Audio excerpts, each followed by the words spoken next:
à tous et bienvenue dans ce dernier épisode des questions estivales de la Horde Sauvage.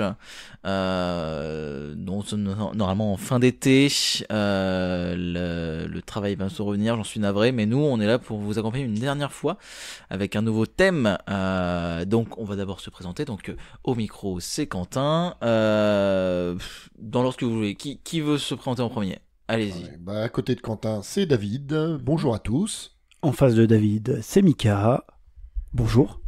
Et en face de Quentin et à côté de Mika, c'est Bertrand. Bonsoir. Alors, pour ce dernier thème, moi il y a une question en fait c'était quelque chose qui vient d'un débat qu'on avait déjà eu en physique un jour après une émission, il me semble, une soirée tardive. On discutait avec les copains et on avait un débat par rapport aux années 2010, le cinéma de manière générale des années 2010, parce que les avis divergeaient un peu.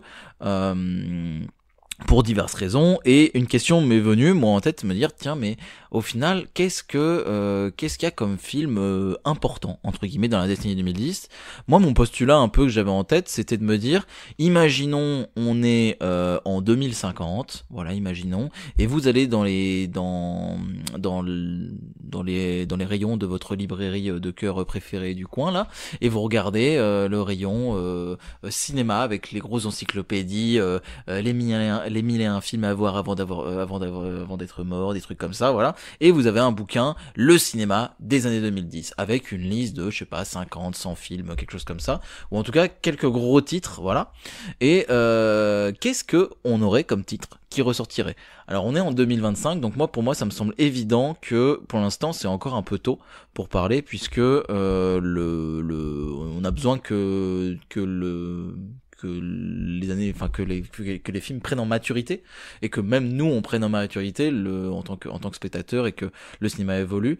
Autre chose qui me semble important, c'est que les films en question, ils vont faire des petits, comme n'importe quel film. C'est-à-dire que là, les films dont le concept dont je suis en train de parler, ça me fait penser, par exemple, dans les années précédentes.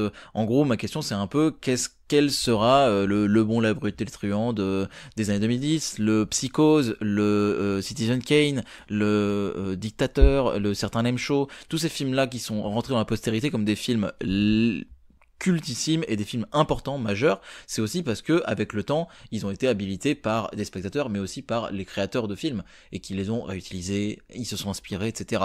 Nous on est en 2025, pour moi c'est un peu tôt pour en parler de manière sûre, mais j'aime bien l'idée de commencer à aborder la question et de se poser un peu la question là-dessus. Donc moi mon débat du jour, ça va être un peu qu'est-ce que, à votre avis les copains, qu'est-ce qui va pouvoir rester, même si mon idée c'était pas de faire un grand listing de plein de films, hein. Après on pourra citer des films, y a pas de souci, mais mon idée c'était un peu de se dire qu'est-ce qui va faire qu'un film est resté. Pourquoi des anciens films avant sont restés, et enfin des films de décennies précédentes, pourquoi Forrest Gump c'est toujours aussi culte, et pourquoi c'est un film qui est emblématique de sa période, et qu'est-ce qui fait que tel ou tel film de la décennie des années 2010 va rester un peu dans le temps.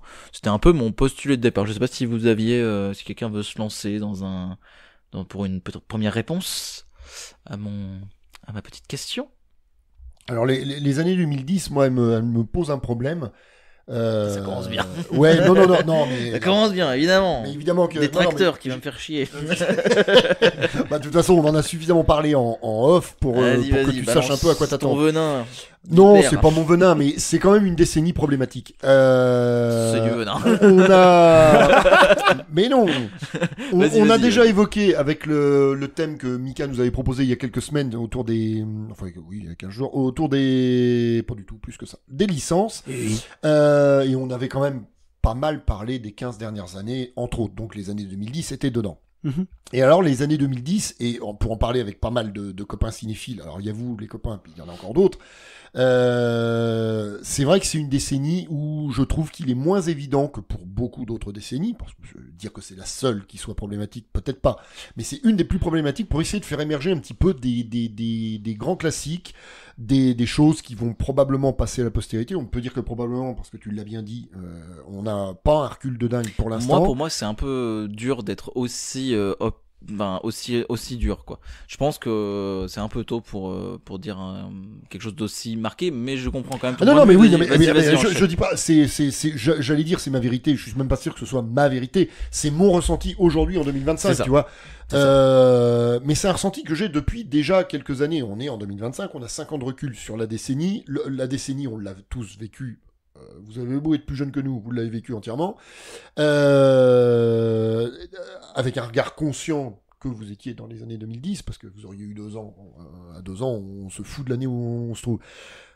Moi, je trouve que les années 2010, le recul qu'on a aujourd'hui ne permet effectivement pas, d'une part, de dire si il y a beaucoup de films qui auront marqué ces années-là, et d'autre part, moi, même si j'essaie de faire le tri, j'ai joué le jeu de ta petite liste, Quentin, parce que c'était un peu l'un des buts de cette chronique du jour, d'essayer de faire émerger des titres. Moi, j'avoue que j'ai une poignée de titres, faut pas déconner, j'en ai quelques-uns.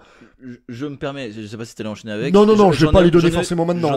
J'en ai aussi une petite poignée, j'aimerais bien les faire en premier. Puis après, bien sûr, mais t'inquiète pas. Non, je ne vais pas donner la liste là.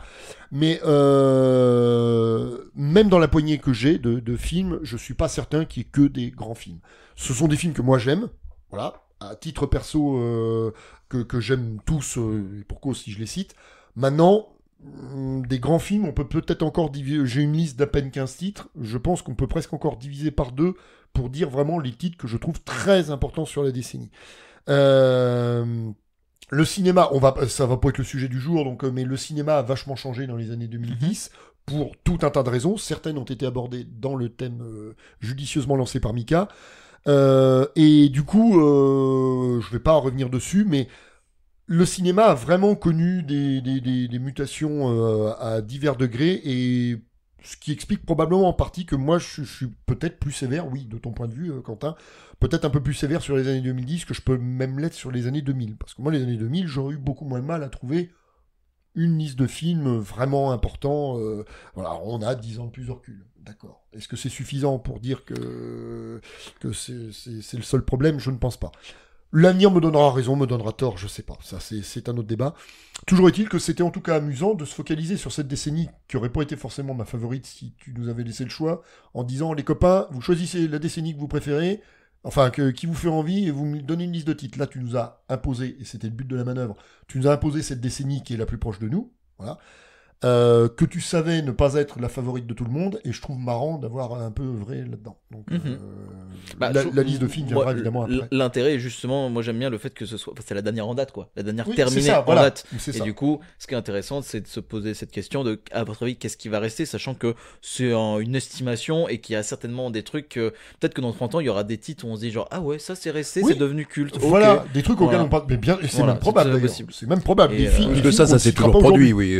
Voilà. C'est des choses qui ont toujours existé, oui. Voilà. On a des échecs commerciaux ou critiques sur le moment qui après sont devenus cultes plus tard, il y en a eu plein. Donc pour ça je trouve la question intéressante. Je vous aurais pas posé ce débat-là si c'était pour les décennies précédentes, parce que c'est juste une question de goût et de trucs comme ça. Là, l'intérêt c'est de se questionner un peu. Ouais. Voilà. Et d'essayer d'anticiper sur la suite. Ça, c'est rigolo. Mika. Alors moi, du coup, je vais faire un petit peu la balance. Je vais être plus du côté de Quentin. Mais moi, j'aimerais amener un truc quand même sur la table. C'est-à-dire que Quentin et moi, on a nos premières expériences en tant que fan de films, de cinéphiles, ou nos premières expériences en cinéma, elles se sont faites pendant cette décennie. Donc il y a forcément un affect qui joue comparé à votre génération. Donc forcément, nous, on va mettre des titres un peu plus hauts que vous, parce que on a cet affect. On a cet affect-là. Et moi, je vais aussi citer des titres, si tu les cites pas avant moi, mon cher Quentin. Mais je suis parti de ce principe-là, c'est-à-dire que pour certaines personnes qui sont nées peut-être sur la fin des années 2000 ou sur la fin des années 90, on va avoir différentes visions, même des fois sur 6 ans. Moi, je sais que j'ai une petite sœur. On a 6 ans d'écart. Je sais que nos films références, ça change du tout au tout. On n'a pas grandi avec les mêmes films, et pourtant, c'est que 6 années. Ça fait partie de la même décennie, mais c'est différent. Et donc, j'ai essayé de faire ma liste sous ce prisme-là, en essayant de voir ce qui a été à peu près le plus iconique sur cette décennie, et d'en ressortir des films qui sont pas forcément des grands films qu'on pourrait placer aussi haut que, je sais pas moi, un Vertigo, par exemple, mais qui ont été iconiques de cette décennie. Je voyais cette question pas comme comparer cette décennie à la décennie précédente, aux décennies précédentes en tout cas, pas aux années 2000, pas aux années 90, ni 80, 70, 40, 50, vous avez compris. Mais vraiment la prendre pour ce qu'elle est dans sa globalité et de voir ce qui ressort des films. Et donc du coup, moi, ma liste va aller dans ce sens-là. Je pense que j'ai quelques titres que vous n'allez pas du tout citer, vous trois les copains. Donc ça va être sympa de pouvoir débattre autour de ça. Et moi j'étais content parce que j'ai découvert plein de nouveaux films. Ouais, on a profité pour revoir des choses. Ou revoir et se reprendre quelques petites claques. Coucou Wolverine. Mais voilà, moi, voilà à peu près où je me place sur cette décennie. Et toi, mon cher Bertrand? Alors moi, je vais me situer complètement à l'exact opposé du spectre, puisque là, il semblerait, et ça vient de moi, hein, je le sais, que la décennie 2010 est correspondue à un total désintérêt de ce qui sortait, en fait. Ouais. Alors je sais pas, ça vient de moi parce qu'il y avait peut-être moins d'accessibilité, moins d'attente, moins de connaissances aussi, sûrement. Et puis, je dois avouer que j'ai pas mal été influencé par la com qui était faite. Alors j'étais sous une double problématique où j'avais l'impression que d'une part les cinéastes que j'aimais bien n'avaient plus grand chose à raconter. Ah, ça je voulais y venir. Tu vois, c'est le gros truc que j'ai oublié. Et que les nouveaux, en plus de se la raconter, de se la péter comme c'était pas permis, n'en avaient pas plus à raconter et se privilégiaient énormément le côté influenceur qu'il pouvait avoir, se mettait en avant un peu à la manière des influenceurs sur Instagram, parce que c'est dans les années 2010 que ça a explosé. Et j'ai été pris d'une espèce de pas de dégoût, mais de rejet quand même. Révulsion ? Non, peut-être pas non plus. Mais il est certain de toute façon que j'ai plus vu de films de la décennie 2010 ces 2 ou 3 dernières années que dans la décennie en elle-même. Mm-hmm. Ça, c'est certain. Et je pourrais rapprocher ça d'ailleurs d'une manière plus générale. J'aurais envie d'appeler ça, pour ce qui est des réalisateurs qui ont fait un film et qui se croient, qui se prennent pour les maîtres du monde, j'aurais envie d'appeler ça le syndrome des Black Keys. Alors les Black Keys, c'est un groupe de musique. Alors je reviens beaucoup à la musique. C'est un duo de plus ou moins rock, mené par 2 types totalement imbuvables, qui en plus d'être méprisants vis-à-vis de leurs contemporains de leur métier, sont débectants vis-à-vis des gens qui n'aiment pas leur œuvre et se payent le luxe d'être méprisants vis-à-vis de leur propre public. En tout cas, c'est l'impression qu'ils donnent. Tout en faisant une espèce de garage rock plutôt mal branlé, avec Jean-Michel Satur au platine, et hop, ça devient le nouveau Graal. Bon, j'ai pas adhéré du tout à ces types-là. J'ai pas adhéré à comment c'était vendu par la presse. J'ai pas adhéré à comment les cinéastes que vous semblez connaître et que moi j'ai pas cherché à connaître, parce que justement ils étaient vendus comme ça par voilà. C'est des gens il y a beaucoup de gens que je voyais en interview qui me paraissaient extrêmement méprisants vis-à-vis de leur public. Winning Refn ? Pas spécialement, j'ai pas de nom à donner, je suis pas là pour faire du name dropping et puis dénoncer l'un plus que l'autre. C'était une impression générale. Et ça marchait dans le cinéma, ça marchait en musique, ça marchait dans la politique, tout me semblait devenir comme ça en fait. Il y avait un truc général qui moi me débectait pas mal et qui m'a pas mal éloigné de beaucoup de choses, notamment le cinéma à cette époque-là. Oui, alors moi du coup je rebondis sur le truc de t'inquiète pas, je ne donne toujours pas mes titres et après je te redonne T'inquiète. je te redonne la main. Mais effectivement, je savais pas si c'était le bon moment pour en parler et Bertrand m'a avancé, mais en fait les années 2010, et ça peut expliquer en partie ce que j'ai dit tout à l'heure et ce que je vais confirmer là, c'est que c'est une décennie qui m'a un peu rendu triste. Parce qu'en fait, en tant que cinéphile, non mais et du coup c'est vachement important. Il y a un truc que je voudrais rajouter après, mais ça oui, va donner, vas-y. si tu veux, une autre lecture à au côté un peu blasé que je peux avoir avec cette décennie-là. C'est que moi, ma cinéphilie s'est globalement construite, alors on va dire courant des années 90, pour faire simple. Elle s'est construite avec des mecs, avec des cinéastes bien précis, qui sont à peu près restés les mêmes. On en parlait une fois avec l'ami Antoine Royer, en disant que de toute façon, on se construisait une cinéphilie à tel âge, et qu'il y avait peu de chances pour que 20 ans après, nos maîtres du cinéma, nos références les plus importantes aient énormément changé. Au bout de 20 ans, au bout de 30 ans, en général, ça reste à peu près les mêmes. Je suis assez d'accord aussi.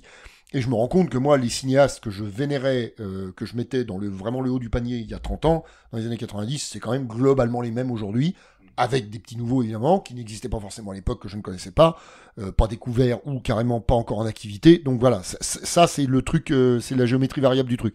Mais globalement, mes gros chouchous dans le cinéma, ben c'est les mêmes aujourd'hui. Or, les années 2010, elles ont été marquées par un truc quand même assez important, c'est que les mecs ont vieilli. Il y en a qui sont morts, Michael Cimino si tu m'entends. Alors même s'il était plus en activité, mais voilà, moi Cimino c'est un mec qui a contribué à forger ma cinéphilie. Alors même s'il a fait que 7 films, mais quel film, voilà, il aurait même pu en faire que 2. Bon. Et donc il est mort dans les années 2010, c'est pas le seul. Mais globalement, alors j'en avais noté quelques-uns, mais moi j'aime beaucoup le cinéma de genre. Dario Argento a quasiment disparu des radars dans les années 2010. Il a tourné un seul film et loin d'être son meilleur. Michael Mann, cinéaste, moi que j'ai découvert très tôt, n'a tourné, sans dire de conneries, qu'un seul film dans les années 2010. On en a parlé dans un podcast précédent, Hacker, avec Chris Hemsworth, qui est pas son film le plus mémorable. David Fincher a eu un gros trou dans la décennie quand même. Il nous a fait Gone Girl en 2014, de 2014 jusqu'à 2020. On sort donc des années 2010. Il n'a rien tourné. Moi, c'est un mec que j'ai découvert avec Seven en 96, etc. Même lui, qui était plus jeune que certains de mes autres cinéastes favoris, s'est révélé la moitié du temps plutôt absent. John McTiernan ne tourne plus depuis plus de 20 ans. Le gars, avec ses démêlés judiciaires, etc., n'a évidemment pas fait de film dans les années 2010. Sam Raimi s'est montré assez rare aussi, cinéaste qui, avec les Evil Dead, qui, avec des morts ou vifs à l'époque, avait forgé une partie de ma cinéphilie de genre, et encore aujourd'hui, je place le mec très haut. Paul Verhoeven s'est fait assez rare. J'ai parlé longuement de lui dans l'année. Oui. Les frères Cohen ont continué à tourner. C'est quand même la décennie qui a marqué un peu leur séparation artistique, qui pour l'instant n'a pas rebondi, je tiens quand même à le rappeler. Leur dernier film commun, c'est la balade de Buster Scruggs en 2018. Sachant que dans les années 2010, ils n'ont pas tourné leur plus grand film, etc., etc. Je pourrais continuer à développer. Mel Gibson n'a tourné qu'un seul film, n'a jamais été très productif, mais moi c'est un mec que je place très très haut, aussi bien en tant que réal qu'en tant qu'acteur, parce que c'est aussi un des gars qui a forgé ma cinéphilie de tronche dans les années 90, et Dieu sait qu'il était présent. Voilà, donc en fait c'est une décennie qui m'a rendu un peu triste. Ça, puis alors les gars qui... alors j'ai oublié Brian De Palma. Puis les gars que j'aimais beaucoup et qui ont continué à faire des trucs pas très intéressants, voire à enfoncer le clou. Tim Burton au hasard, ou M. Night Shyamalan, qui au début des années 2000, moi Shyamalan, c'était le mec, c'était l'événement, on en a parlé aussi dans le cadre d'un podcast dans l'année. C'est vrai. Ouais. Ça créait l'événement quand il y avait un Shyamalan qui arrivait. Bon, il a pas reproduit le truc dans les années 2010, c'est le moins qu'on puisse dire. Même si son The Visit est bien sympa. Voilà, donc en fait, voilà Quentin, je voulais rebondir là-dessus et expliquer en partie pour les gens, vous me connaissez, vous savez pourquoi je dis ci ou ça, vous me connaissez en dehors. Pour les gens qui nous écoutent, voilà, je voulais expliquer un petit peu pourquoi les années 2010, c'est l'une des raisons, il y en a plein d'autres, mais tout n'est pas le sujet aujourd'hui. Voilà, c'est une décennie qui m'a rendu un peu triste aussi. Voilà, où ma cinéphilie n'a pas baissé, bien au contraire, mais qui a été marquée par la disparition, la raréfaction de certains cinéastes, la mort d'autres cinéastes. Alors, ce qui n'empêche pas là, quelques quelques petites lueurs qui ont eu lieu Ah, quand mais même des malgré tout. découvertes. Alors, Parce que des j'ai eu découvertes, l'air on un petit parlera peu avec jusqu'au Malice boutiste après, à un moment donné, mais il y avait quand même eu 2-3 trucs qui ont retenu mon attention. Mais évidemment, c'est non, très mais très bien rare. Sur 10 ans, j'espère quand même. Oui, Bah oui, non, oui. mais bien sûr. Non, mais Sachant tu qu'il y vois, en a 2 qui sont du même réalisateur. Hein, alors. Bah, je peux dire la même chose. Et le cinéaste, j'en parlerai parce qu'il n'en a pas été question, je crois, dans l'année. Mais ça viendra après. Quentin aura la primeur des titres balancés dans cette émission. Voilà, donc je te maintenant, redonne la main. Je peux aller à la sieste et je pose mon micro. Parce que j'ai été méchant, donc j'ai plus droit à la parole. Mais si tu Mais pourras, non. il y a des trucs que tu as vus en plus, on pourra discuter un peu. Mais bon, déjà, je tiens à dire quelque chose dans un premier temps par rapport à cette fameuse histoire de liste. En fait, je vais pas passer 12 ans dessus, mais en fait, à la base, quand je vous ai proposé ce thème, je me suis dit bon, faut quand même que je revoie quelques films ou que je découvre certains films que je n'ai jamais vu encore parce que ça me semble être des titres assez majeurs de la décennie. Donc je me suis fait une petite liste avec des films à voir et c'était il y a 2-3 mois, un truc comme ça. Et puis j'ai vu ponctuellement des trucs comme ça. Et à force, bah en fait, je me suis dit ah mais si j'ajoutais ce film dans la liste, il faudrait peut-être que j'ajoute celui-ci aussi quand même pour le revoir et tout et tout. Bref, d'une chose en entraînant une autre, pardon. Ma petite liste d'une quinzaine, vingtaine, grand max de films vus ou à revoir ou bref voilà, s'est transformée en actuellement une liste de plus de 150 films, près de 200. Donc j'ai pas tout vu. Il a fallu qu'on l'arrête, sinon il venait avec une remorque pour transporter sa liste. Et non, bah on est en 2025 mon cher, ma liste tient dans ma poche. Bah oui, heureusement. Heureusement. Non, du coup, je fais un petit teasing. Je vais du coup préparer quelque chose qui ponctuera certainement l'année suivante, pardon. Tu t'engages? Saison 2. Je m'engage. Non. Il y a un monde où c'est trop le bordel. Et voilà. Mais je vais essayer de faire une petite émission que je tiendrai seul, où j'utiliserai cette liste. Je vais du coup voir beaucoup de films et faire des thèmes et présenter une espèce de tour d'horizon parce que moi c'est une décennie que j'aime beaucoup. Alors je vais rejoindre ce que tu disais Mickaël de ce côté-là, c'est vraiment parce que c'est la décennie qui m'a forgé en fait. Je suis né en 96, les premiers films que j'ai vus en salle c'était dans les années 2000 tout de même. Très gros souvenir de l'araignée Aragog dans La Chambre des Secrets qui m'avait traumatisé. Mais j'ai commencé, voilà, j'avais 14 piges en 2010, donc j'ai commencé à vraiment avoir un regard un peu plus critique dans les années 2010 et à avoir mes premières expériences vraiment marquantes de cinéma avec un peu un regard. Et puis les premières fois que j'étais au cinéma seul, si vous êtes cinéphile comme nous à nous écouter, vous savez quel plaisir c'est d'aller au cinéma seul. En tout cas moi c'est un plaisir énorme que j'ai, et donc ça je le fais pas quand j'étais petit. J'allais voir les films, j'étais voir avec mon père, voilà, c'était super. Et voilà. Non mais voilà, de 2005 hein, donc à cette époque là j'avais pas le permis quoi. Et donc oui, c'est une décennie qui m'a marqué parce que voilà, elle a marqué mes premiers émois au cinéma. De cinéma, voilà. Et en plus de ça, quand je regarde aujourd'hui, la liste des films que j'ai vus, la décennie 2010, c'est la décennie où j'ai vu le plus de films. Pas forcément que pendant, hein, après aussi, parce que on est quand même déjà en 2025 et j'ai vu des trucs quoi. Mais voilà, donc c'est pour dire que j'avais envie de la traiter de manière un peu plus dense et que là c'était pas trop l'occasion. J'avais plus envie de parler voilà de qu'est-ce que c'est qu'un grand film, etc. Je vous ai quand même ramené une petite liste des choses qui me semblent les plus indispensables à traiter. J'ai pas spécialement l'intention d'en parler en détail hein. Voilà, c'est juste que je voulais citer comme ça. Pour moi c'est vraiment des films qui vont me marquer parce que ils ont été des succès sur le moment déjà dans un premier temps et qui ont marqué les gens. Que ce soit des cinéphiles ou non. Et autre chose que je tenais à dire dans la liste, c'est que dans la liste que je vais citer là, il n'y a quasiment que des films américains. Il y a un seul film qui n'est pas américain, et c'est un détail qui rejoint un peu ce que je disais au début, c'est que en fait, on a encore trop peu de recul. S'il y a un film colombien, par exemple, il y a un film qui s'appelle L'étreinte du serpent que je citerai très certainement dans ma liste très complète, que j'ai vu il y a longtemps, qui est un film colombien justement, ou péruvien. Il faudrait que je vérifie. Bref, Amérique du Sud, qui est très apprécié par la communauté cinéphile, mais faut le connaître quoi. Peut-être que dans 30-40 ans, il ressortira. Mais c'est encore trop tôt pour le dire. Voilà. Donc là, pour l'instant, les choses qui, pour moi, sont marquantes et qui ont déjà laissé un peu d'empreinte, c'est des trucs américains, parce que c'est ce qui fait le plus de bruit dans le monde entier au moment de la sortie. Donc pour moi, c'est un peu normal.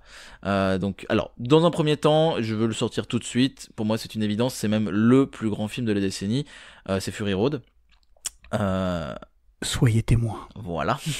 Que d'ailleurs je voulais citer dans ton thème Mickaël, mais au final je l'ai pas fait sur le moment, mais c'est pas grave, parce que c'est effectivement à la fois à la fois un reboot, etc. Puisque en fait, si il est pour moi le film le plus important de la décennie, c'est pour plusieurs choses. Déjà, le film est sorti en 2015, donc on est au cœur de la décennie. C'est un film qui s'inscrit beaucoup dans ce qui a marché dans cette décennie, puisque c'est un gros film d'action, grosse star, voilà. En plus de ça, c'est un film de licence. À la fois reboot, à la fois remake, on sait pas trop. George Miller, il s'en fout un peu des normes, il refait un film. On s'en fout de savoir si c'est une suite ou pas et tout. C'est juste un nouveau film dans l'univers de Mad Max avec un nouveau Max, voilà, incarné par Tom Hardy. Il a réussi à faire en sorte que les gens qui étaient là genre on n'arrivera jamais à remplacer Mel Gibson, et bah si, on a réussi, oui. Parce que il fallait bien quelqu'un de plus jeune, et il a fait ça de manière incroyable. Il a d'ailleurs reproduit un peu le même exploit avec Furiosa 9 ans plus tard. Mais là, c'est pas la même décision, donc on n'en parlera pas. Mais pour moi, tout ça, là, ça fait que le succès, en plus, plutôt commercial, qui est plutôt réussi, et le global consensus quasi unanime d'appréciation de la communauté cinéphile font que pour moi c'est un film extrêmement marquant. Donc là j'enfonce des portes ouvertes, mais pour moi c'est un peu une évidence. Donc voilà, Fury Road, je vais pas passer 12 ans de plus dessus, mais Fury Road pour moi c'est vraiment le plus grand film de la décennie sans aucun problème. Je voulais citer aussi Interstellar. Parce que Nolan, parce qu'on se rend pas compte de la puissance qu'a Nolan en fait. Enfin si, on s'en rend un peu compte, mais Nolan il a une puissance que peu de cinéastes ont. C'est le seul cinéaste à l'heure actuelle où c'est un événement d'aller voir un Nolan, avec peut-être Tarantino. Avec Tarantino, moi je mettrais Tarantino, mais oui, c'est les deux seuls noms. C'est le seul qui arrive à faire remplir des salles avec son nom. Sur son nom, ouais, voilà, oui. Ouais. Oui, c'est pas donné. Parce que même les gens d'avant ont arrêté de le faire. Spielberg ne fait plus rentrer de salle avec ses noms. Non. Scorsese non plus. Non, Scorsese non plus. Voilà. Non, mais ça c'est un autre truc triste des années 2010. Voilà. Mais Nolan, il le fait, et Interstellar, pour moi, c'est l'événement le plus marquant de la décennie en termes de succès.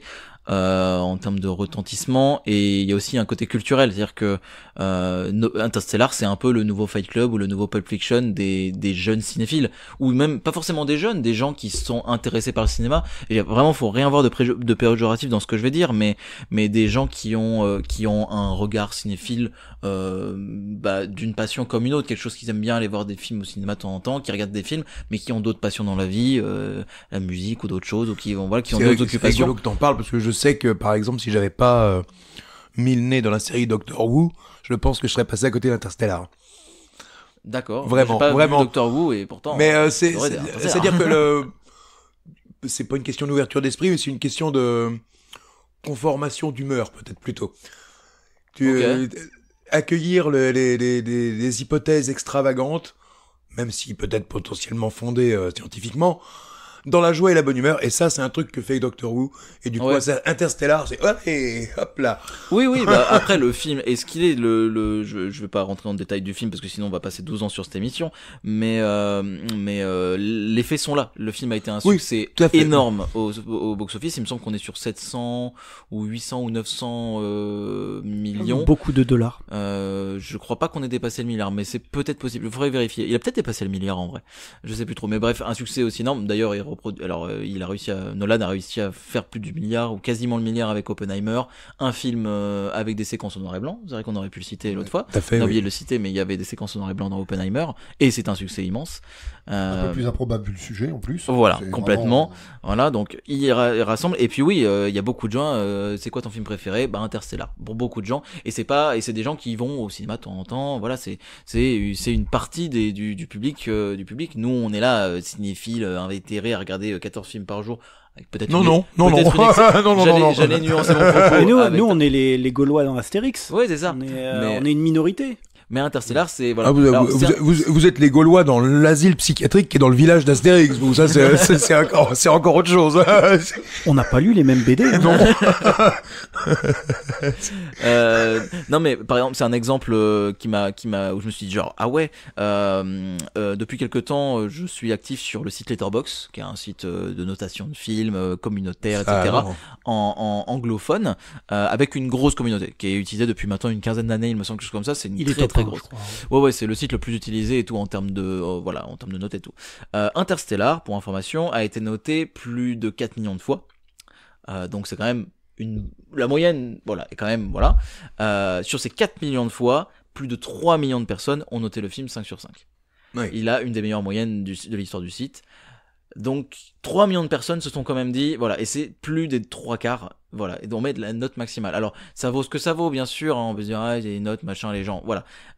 Pour moi, ça reste quand même un marqueur que c'est un film quand même qui fait le consensus auprès à la fois des cinéphiles, pas tous, mais quand même. Moi, personnellement, oui, c'est un film que j'adore, c'est un film dont j'adore la musique, dont j'adore l'imagerie, j'aime énormément de choses, vraiment, Interstellar, je trouve que c'est vraiment un très grand film, et c'est pour ça que pour moi, c'est un film très important dans la décennie, très marquant, parce qu'en plus, il a marqué son public, etc. Je vais essayer de pas passer trop longtemps sur chacun film, parce que je fais un petit peu là déjà. J'en viendrai un peu après, parce que je pense que vous aurez des choses à dire sur un petit certain Tarantino. On pourra en parler ensemble. Je voudrais quand même citer Parasite. Sorti à la fin de la décennie, Parasite, puisque il a permis une ouverture sur le cinéma sud-coréen qui n'avait pas encore été fait par le grand public, malgré le fait que les cinéphiles, on va dire un peu plus chercheurs, avaient déjà regardé Oldboy et déjà conseillé Oldboy à leurs potes. Ah mais t'as pas vu Oldboy, c'est des films sud-coréens, faut vraiment que tu regardes, tu vas voir, c'est super. Oui. Voilà. Coucou Quentin. Voilà, je l'ai fait pour Miguel et je lui ai montré Oldboy. Et beaucoup de gens n'avaient pas encore découvert ça, et Parasite a eu un succès qu'on n'a jamais vu. Premier film à avoir l'Oscar, meilleur film étranger, enfin à avoir l'Oscar du meilleur film alors que ce n'était pas une production américaine, il me semble. En plus de ça, premier film du coup à avoir l'Oscar du meilleur film et du meilleur film étranger parce qu'il était en double compétition. Il a eu la Palme d'Or, il a tout raflé et du coup ça a mis une lumière énorme. Rien qu'en France, c'est il dépasse mais de 20 fois le meilleur score qu'un autre film sud-coréen avait fait. Il me semble que le meilleur score sud-coréen ça devait être Mademoiselle en 2016 en salle française et ça devait être quelques centaines de milliers d'entrées, quelque chose comme ça. On doit être à 250 ou 200 000 entrées, quelque chose comme ça, donc c'est vraiment pas des gros succès. Et là un Parasite, je crois qu'il a dépassé les 2,5 millions ou les 3 millions. C'est le succès du film est presque absurde. Après, oui. Mais le film... Après, c'est l'effet Goncourt, ça. Hein. C'est-à-dire que comme il a été multi-récompensé, oui. C'est ce qui l'a aidé, hein, faut pas rêver. Ouais. Sinon, il n'aurait pas, surtout vu son sujet, voilà, il n'avait pas de raison de mieux marcher que bon, t'as cité Mademoiselle ou d'autres films sud-coréens. Ouais. Là, c'était vraiment l'effet Goncourt. Hein. C'est-à-dire, on achète, on sait même pas le titre du truc. Ah, il a eu le Goncourt, j'achète. Ok, d'accord. Bah, il y a un peu de ça, ouais. Et puis, non, mais voilà, on est quand même là-dedans. C'est quand même fou. Le film n'est pas sorti en VF parce qu'il n'y avait pas de VF au moment de la sortie. Il est sorti en VO exclusivement. Et au vu du succès, ils ont fait la VF, pas en urgence, mais ils ont fait la VF plus tôt que prévu pour que la sortie se refasse avec la VF, pour pouvoir le ressortir dans d'autres salles. Je trouve ça quand même assez fou, quoi. Et du coup, pour la lumière que ça a fait sur ce cinéma très important, qui est le cinéma sud-coréen, pour moi, c'est un film qui a marqué quand même. Et puis en plus de ça, c'est un très bon film. C'est considéré comme l'un des meilleurs de Bong Joon-ho. Beaucoup de gens le considèrent comme un chef-d'œuvre. Je suis assez d'accord. En tout cas, peut-être un peu plus nuancé. Regardez Memories of Murder, mais quand même, c'est très bien, enfin, c'est vraiment immense. Donc ouais, Interstellar, Parasite, Fury Road. Je vais quand même citer Avengers Endgame parce que pour moi, il marque quelque chose. Merci. On a parlé de l'importance dans l'autre émission du MCU dans la décennie.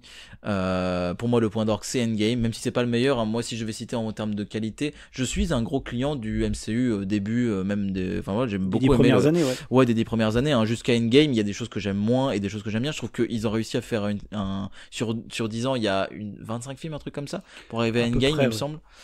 Et dedans l'eau, il y a 2, 3, 4 que je trouve vraiment plutôt moyennasse, mais sinon globalement tout est bien, en tout cas à mon sens. Il y a un caca vraiment, oui, Captain Marvel, c'est à oublier. Oui, Captain Marvel, c'était vraiment pas bien. Il y a 2-3 petits cacas dedans, mais sinon, globalement, c'est toujours correct, voire très bon, voire même excellent.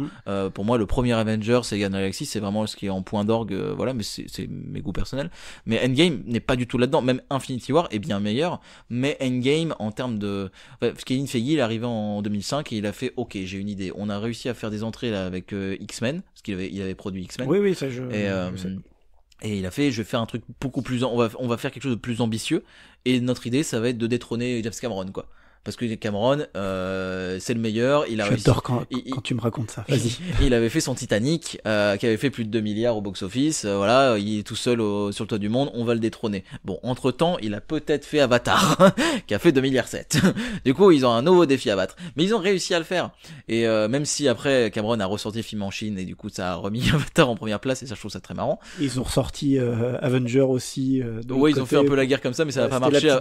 Avatar est resté en tête du film avec le plus gros box-office. Enfin bref, c'est guéguerre de chiffres et tout. Ouais, c'est vraiment la guerre de celui qui a le plus gros. Ouais, voilà. Ah, oui. Mais dans tous les cas, ça reste un événement immense de réussir à avoir fait un succès aussi énorme avec Endgame, l'aboutissement de 10 ans de films qui ont marqué, on l'a même dit dans notre autre émission, que le MCU a modelé un peu le cinéma en partie à l'avenir. Donc ce film qui est en point d'orgue de ça, qui fait le plus gros succès avec l'ensemble de tous ces acteurs, pour moi c'est une évidence que c'est un film majeur de la décennie qui va marquer et qui va laisser une trace. Pour moi c'est évident.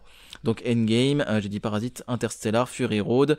Dans le monde de l'animation, je voudrais citer Spider-Man Into the Spider-Verse tout de même, puisque tu l'aurais pas cité, je l'aurais cité. Ouais, parce que on voit déjà en fait. Pour un jour j'en parlerai, mais c'est pas du cinéma, mais de mon amour inconditionnel et total pour une série qui s'appelle Arcane, qui avait commencé son développement avant même avant même que sorte Spider-Man, mais on sent tout de même qu'il y a des parentés, et puis que ce soit aussi chez Chapeauté 2 ou ce que fait DreamWorks avec les Bad Guys ou des choses comme ça, on sent qu'on a une évolution et l'inspiration de Spider-Man est déjà là. C'est un film qui va marquer en termes de volonté artistique. Il y a une patte graphique folle dans ce film-là qui fait que il y a d'autres films qu'on pourrait citer en cinéma d'animation. J'ai plein d'idées. Dans mon émission que je ferai au niveau du cinéma d'animation, je pense qu'il y a au moins une vingtaine de films que je pourrais citer. Il y a plein de choses à citer. Mais Spider-Man, pour moi, il a une marque particulière parce que sa patte unique a déjà fait des petits. Alors le film, il est sorti en 2019. Et je trouve ça assez fou. Que si peu de temps après, on est déjà genre de la décennie, enfin de la suite en fait de ce qu'il a fait lui. Voilà. Et le dernier que je voudrais citer, donc là vous allez peut-être pouvoir me rejoindre, les copains, il s'agit du Tarantino, Once Upon a Time in Hollywood. Peut-être pas le plus grand succès par rapport au film que je viens de citer en termes de succès commercial, public, etc. Mais en termes de succès cinéphile et de succès d'estime, on se pose là globalement. Il y a des détracteurs, mais les gens qui l'aiment, ils l'aiment. Ils aiment ce film parce que il fait quelque chose quoi. Vas-y David. Ce qui est intéressant, c'est qu'il arrive en plus à la fin de la décennie. Et je trouve qu'il y a un côté, alors tu disais tout à l'heure pour Fury Road qu'il arrivait à mi-chemin des 10 ans, et là le Tarantino il arrive au deuxième semestre de 2019, donc on est dans les derniers mois des 10 ans qui nous occupent aujourd'hui. Et je trouve que moi ça arrive un peu comme le point d'orgue. Je me l'étais effectivement noté dans ma liste. Pour moi le Tarantino, Once Upon a Time in Hollywood, est incontestablement, ce n'est que mon avis, est incontestablement l'un des films les plus importants de la décennie. Et le restera, même si je dois découvrir 500 films supplémentaires de la décennie au cours des années prochaines, je serais surpris qu'il y en ait beaucoup qui viennent le détrôner. Voilà, moi c'est vraiment un des films majeurs. Alors, je suis un gros défenseur de Tarantino, on en a déjà parlé quand tu nous avais présenté Les 8 salopards. Voilà, moi celui-ci, il est vraiment dans mes favoris de Tarantino, il correspond à une espèce d'idéal de cinéma à mi-chemin de plein de choses, à la fois son côté référentiel, son côté nonchalant dans ce qu'il raconte, parce qu'il prend 2h45 pour raconter quelque chose qui peut-être tiendrait en 1h30, je m'en fous. J'en aurais pris 1 heure de plus, mais sans problème, avec un casting de dingo, des moments avec des musiques. Décidément, la musique, ça sera revenu souvent cet été, mais des moments musicaux absolument géniaux tout au long du film. C'est drôle, il y a cette espèce d'envolée de violence à la fin, et puis ce côté conte de fées, parce que finalement ça reste un conte de fées dans sa démarche. Et ben moi j'aime bien, voilà. Ouais. Et c'est vraiment un film superbe, donc voilà, je dirais jamais assez tout l'amour que j'ai pour ce film-là de Tarantino.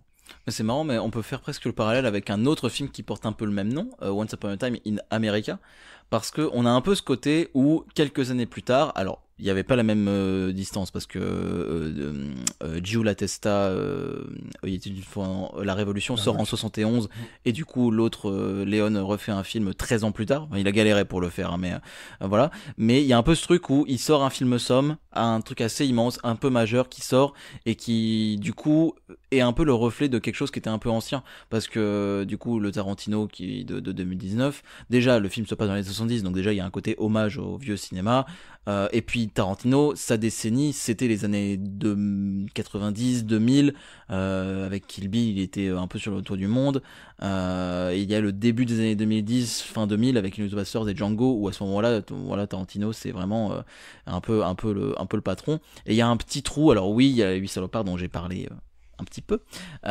mais qui avait moins fait l'unanimité. Et quand t'arrives Once Upon a Time in Hollywood, on a vraiment ce côté où c'est son film somme, quoi. C'est un peu ce côté-là. Oui, ça pourrait être son dernier film. Voilà, il y a a priori, ce sera presque le dernier puisqu'il n'y en aura qu'un autre derrière. C'est ça. Mais malheureusement, c'est pour ça le parallèle avec le Léon me semble pas si bête que ça, quoi, parce qu'il arrive en fin de carrière, en tout cas, si on peut supposer. Léon, ça a été un peu forcé puisqu'il est mort 5 ans après. C'est ça. Je pense que ça ne serait pas resté son dernier film. Bon, vu son rythme de tournage, il aurait certainement pas fait 25 films dans sa vie, mais bon, Léon, ça a été un peu forcé, le destin a forcé les choses. Mais effectivement, oui, on peut faire un parallèle avec le Léon. Ouais, puis même moi, c'est la partie des choses que j'aime dans le film, c'est son parallèle avec le cinéma de Léon, entre autres, dont j'ai déjà parlé dans Les 8 salopards, mais là c'était encore plus présent. Et puis même le film s'appelle Once Upon a Time in Hollywood. Moi, j'ai toujours du respect en fait pour les gens qui se permettent de faire un film qui s'appelle Once Upon a Time in quelque chose, parce que après être passé Léon, en passant après Léon et après il y a un peu une image, hein, les films qui s'appellent Once Upon a Time in quelque chose, en général tu pars sur quelque chose d'un peu quali, parce que il faut se permettre, hein. Alors il y a j'ai pas vu ceux en Chine, j'ai pas vu Vol au Bronx, mais il paraît que c'est très bien, le De Niro. Oui. Bref, voilà, juste pour dire, là j'ai de la digression. Mais voilà, j'ai évidemment beaucoup d'autres films en tête, mais j'ai pas envie de faire un listing 12 ans, j'aurai mon émission pour moi.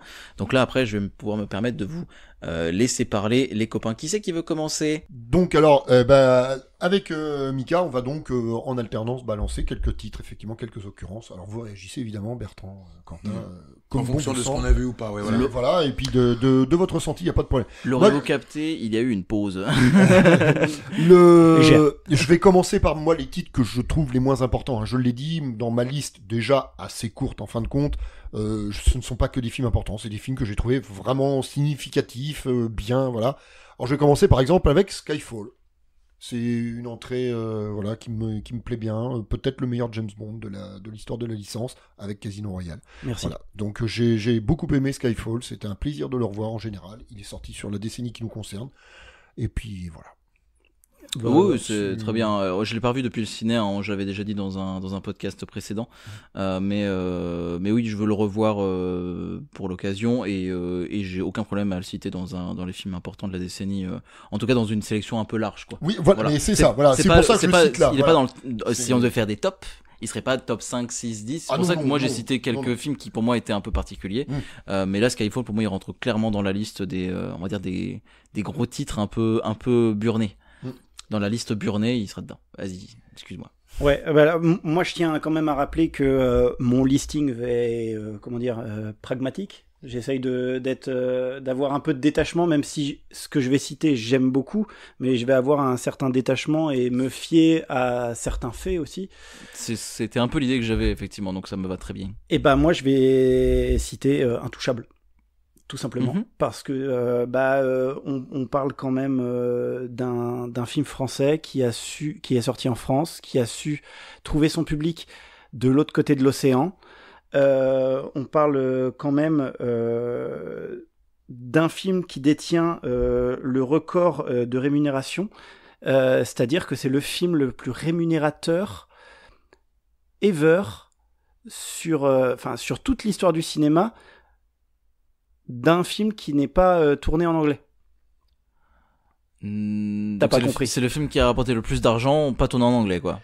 Exactement. Il détient le record du film le plus rémunérateur de tous les temps, tourné dans une autre langue que l'anglais. Ok. Voilà, donc il y a ça. C'est aussi le film qui détient le record du nombre d'entrées qui dépasse le million au monde, enfin pays par pays, ouais. par semaine.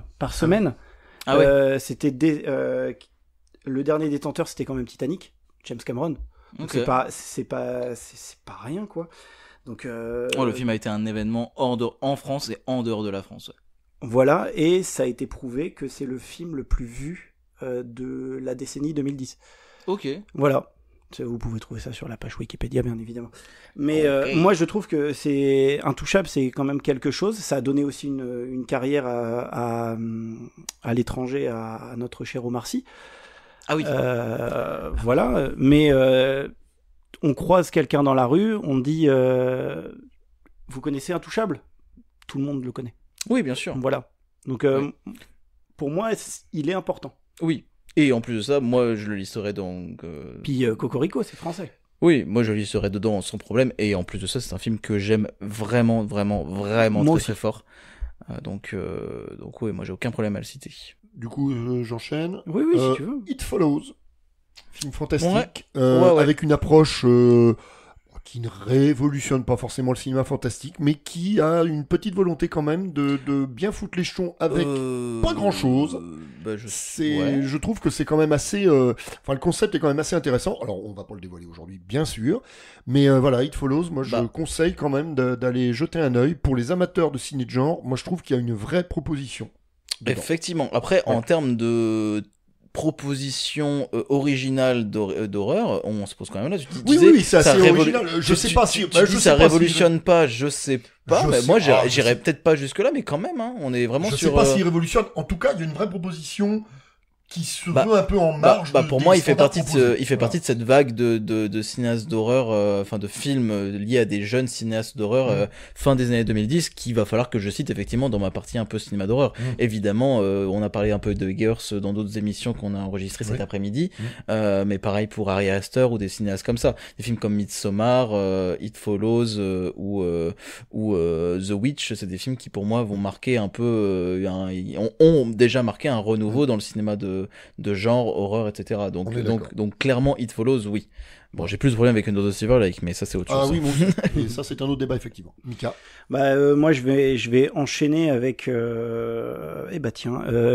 l'histoire d'amour la plus iconique de l'année de la décennie 2010, Star is Born.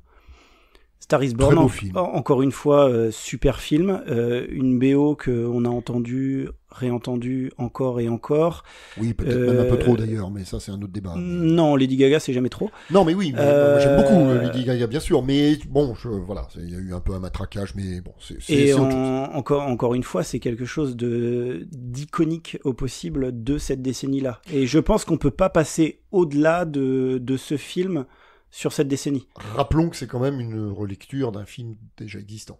Oui, c'est vrai. Voilà, faut pas des nombreuses relectures de films déjà existants. Voilà, c'est pas. Alors moi j'aime beaucoup cette version, je l'avoue. Hein. Bradley Cooper a un charme dingue et j'adore Lady Gaga en tant qu'actrice et en tant que chanteuse d'ailleurs. Maintenant, voilà, c'est pas un truc complètement nouveau, mais je souscris, c'est un film. Pour moi, c'est nouveau, quelque chose de pas forcément nouveau ne veut pas dire que que ça restera pas. Ah non, bien sûr, non, mais je dis pas. Et puis je suis certainement que, alors, moi je n'ai pas vu le film d'avant, mais certainement que le film de Bradley Cooper restera plus dans l'histoire que Star is Born. Difficile à dire. Ouais, je sais pas. Oui, encore une fois, oui.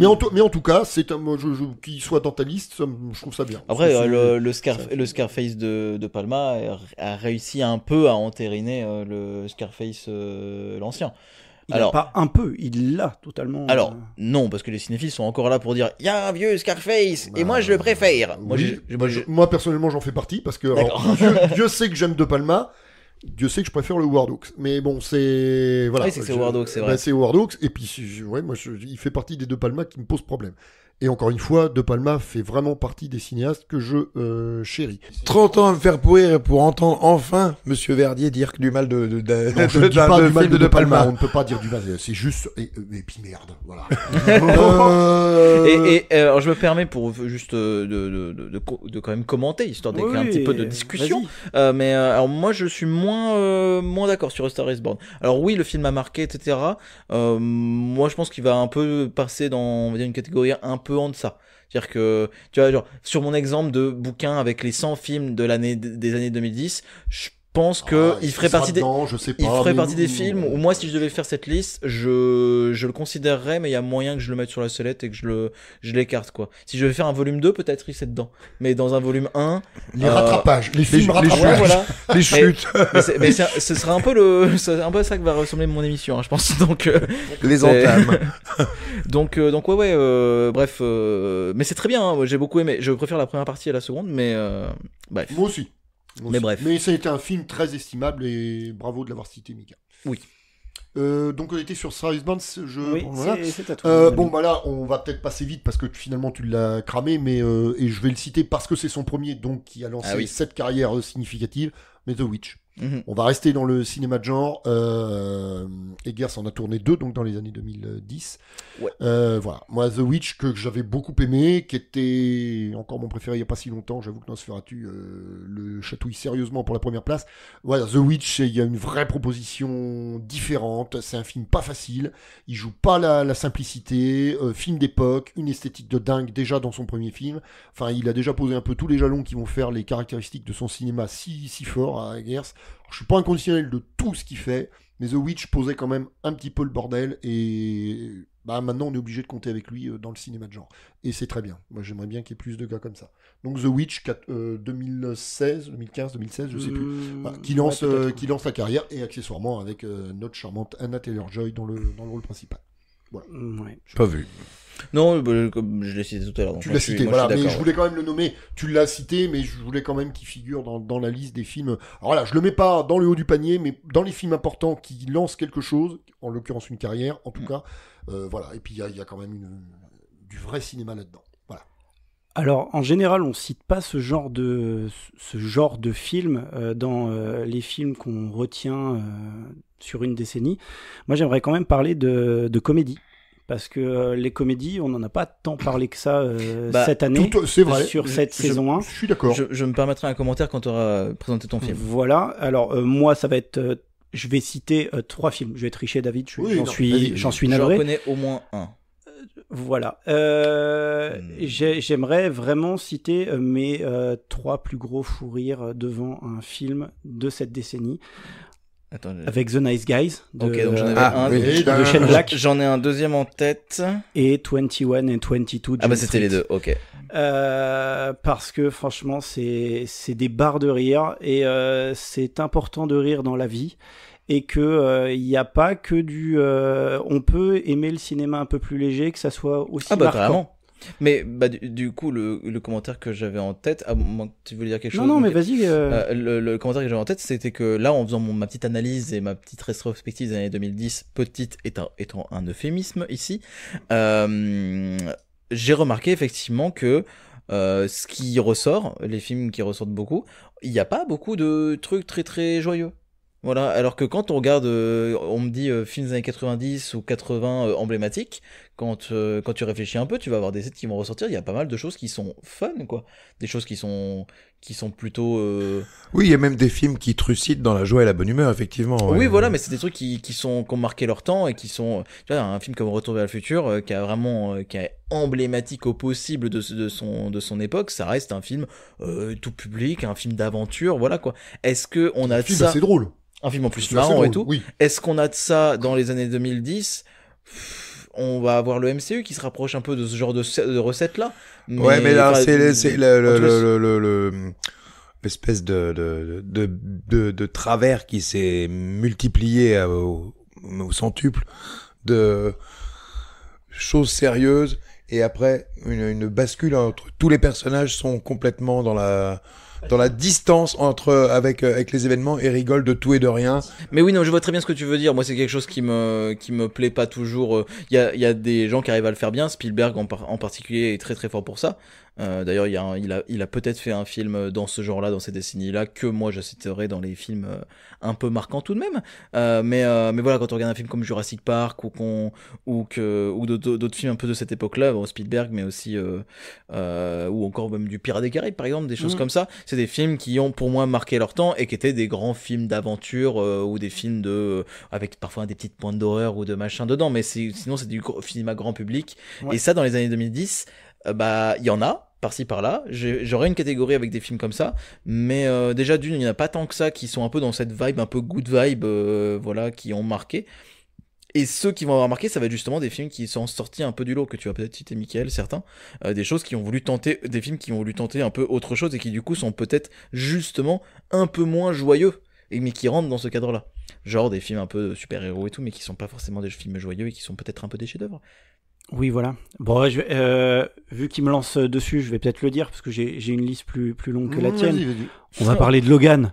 Hein, on va parler de Logan, de Monsieur Mangold, qui est réussi en parallèle du MCU à nous montrer que les super-héros, c'est pas juste on sauve la planète et on fait des vannes voilà, enfin à peu près, voilà. C'est comme tout, hein, mais le monde du super-héros, c'est un matériau, t'en fais ce que tu veux après, ça dépend ce que t'en fais. Il en fait un truc mais formidable. Je l'ai revu pour l'émission. Je pense que c'est probablement le film de super-héros ultime. C'est possible. En tout cas, j'ai pas revu Watchmen, mais pour moi, il s'approche de ce genre de choses-là, effectivement. Pour moi, il fait partie des tout meilleurs films de super-héros.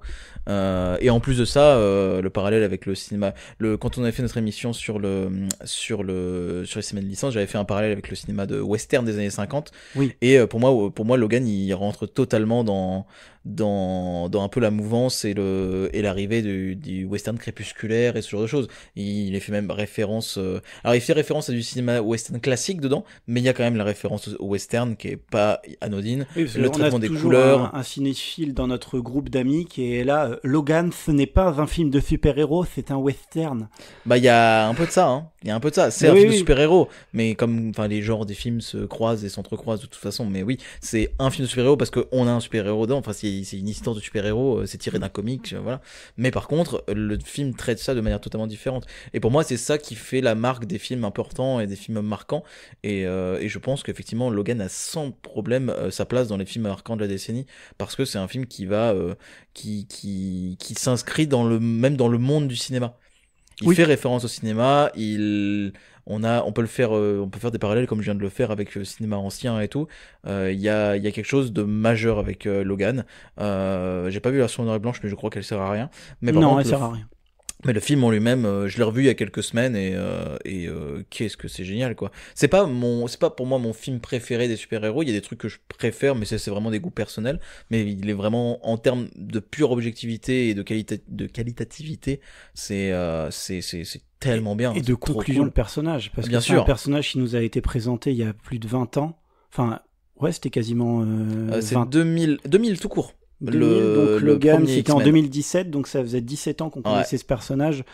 Et waouh, la claque, et on est tout de suite dedans, on comprend tout de suite les enjeux, et il prend un virage.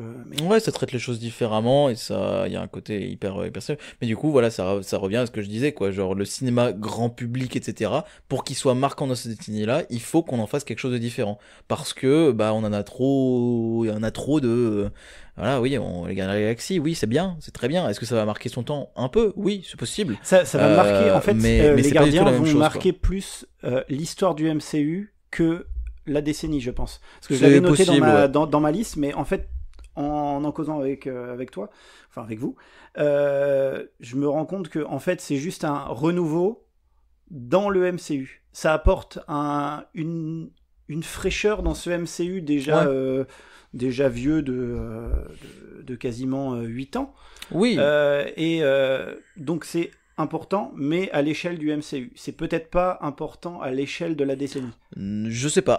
Pour moi, c'est un peu quand même. C'est pas un film anodin tout de même. Il y a la musique, par exemple, elle est marquée. Il y a des morceaux qui sont passés dans ce film-là que maintenant, dès que tu les entends, t'es là genre c'est la musique des Gardiens de la Galaxie, quoi. Oui, totalement. Et ça, il y a pas beaucoup de films qui arrivent à faire ça, quoi, et qui arrivent à marquer aussi bien, quoi. Donc si, non, pour moi, les Galactiques, c'est voilà, mais c'est vraiment peu nombreux, quoi. Sur ma liste de 150 films là, à la con là, le truc, voilà. 150 films à la con, d'accord. Ouais, non, mais c'est que j'en ai beaucoup, quoi. Des films un peu fun et tout comme ça, j'en ai une quinzaine à tout péter, quoi. Tout ce qui a marqué la décennie, globalement, une énorme majorité, c'est du cinéma plutôt sérieux. Cinéma un peu sombre et tout, quoi. Et pour moi, c'est un marqueur un peu de l'évolution aussi de la société de manière générale, dans le monde entier, quoi. Voilà. Ça peut aussi être un reflet de quelque chose qui est un peu intéressant à, je vais pas épiloguer là-dessus, mais voilà, quoi. C'est pas anodin non plus. Voilà. Bref. Alors, le problème c'est que j'ai remis un film, je pense qu'on est pas au bout là. C'est pas grave. Je voulais citer Hostile. J'en ai parlé, voilà. Je ne suis toujours pas dans les films haut du panier, hein. On est bien d'accord. J'ai bien dit que voilà, moi pour moi c'est un film, alors western, là pour le coup c'est un vrai, parce que Logan c'est quand même largement discutable. Hostile, donc vrai western avec Christian Bale, Rosamund Pike, superbe film, superbe musique, superbes images, superbe histoire.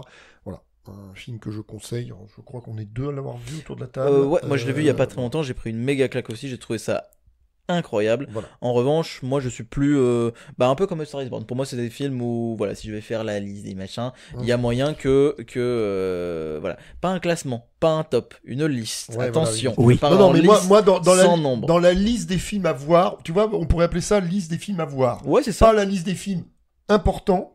Bien que je pense que les seuls qui important. Les mentions honorables. C'est un peu là. Oh non, plus que mention honorable. Moi, liste des films à voir, pour moi, voilà, Hostile. Ok, et ben moi je vais enchaîner. Je vais enchaîner avec de la grosse artillerie qui va marquer la décennie, enfin qui a déjà marqué la décennie, le film d'animation La Reine des Neiges. Oui. D'un point de vue iconique de la décennie, je pense qu'on est sur le haut du panier. On est peut-être sur le film d'animation le plus iconique de la décennie. J'en suis désolé, mon copain David.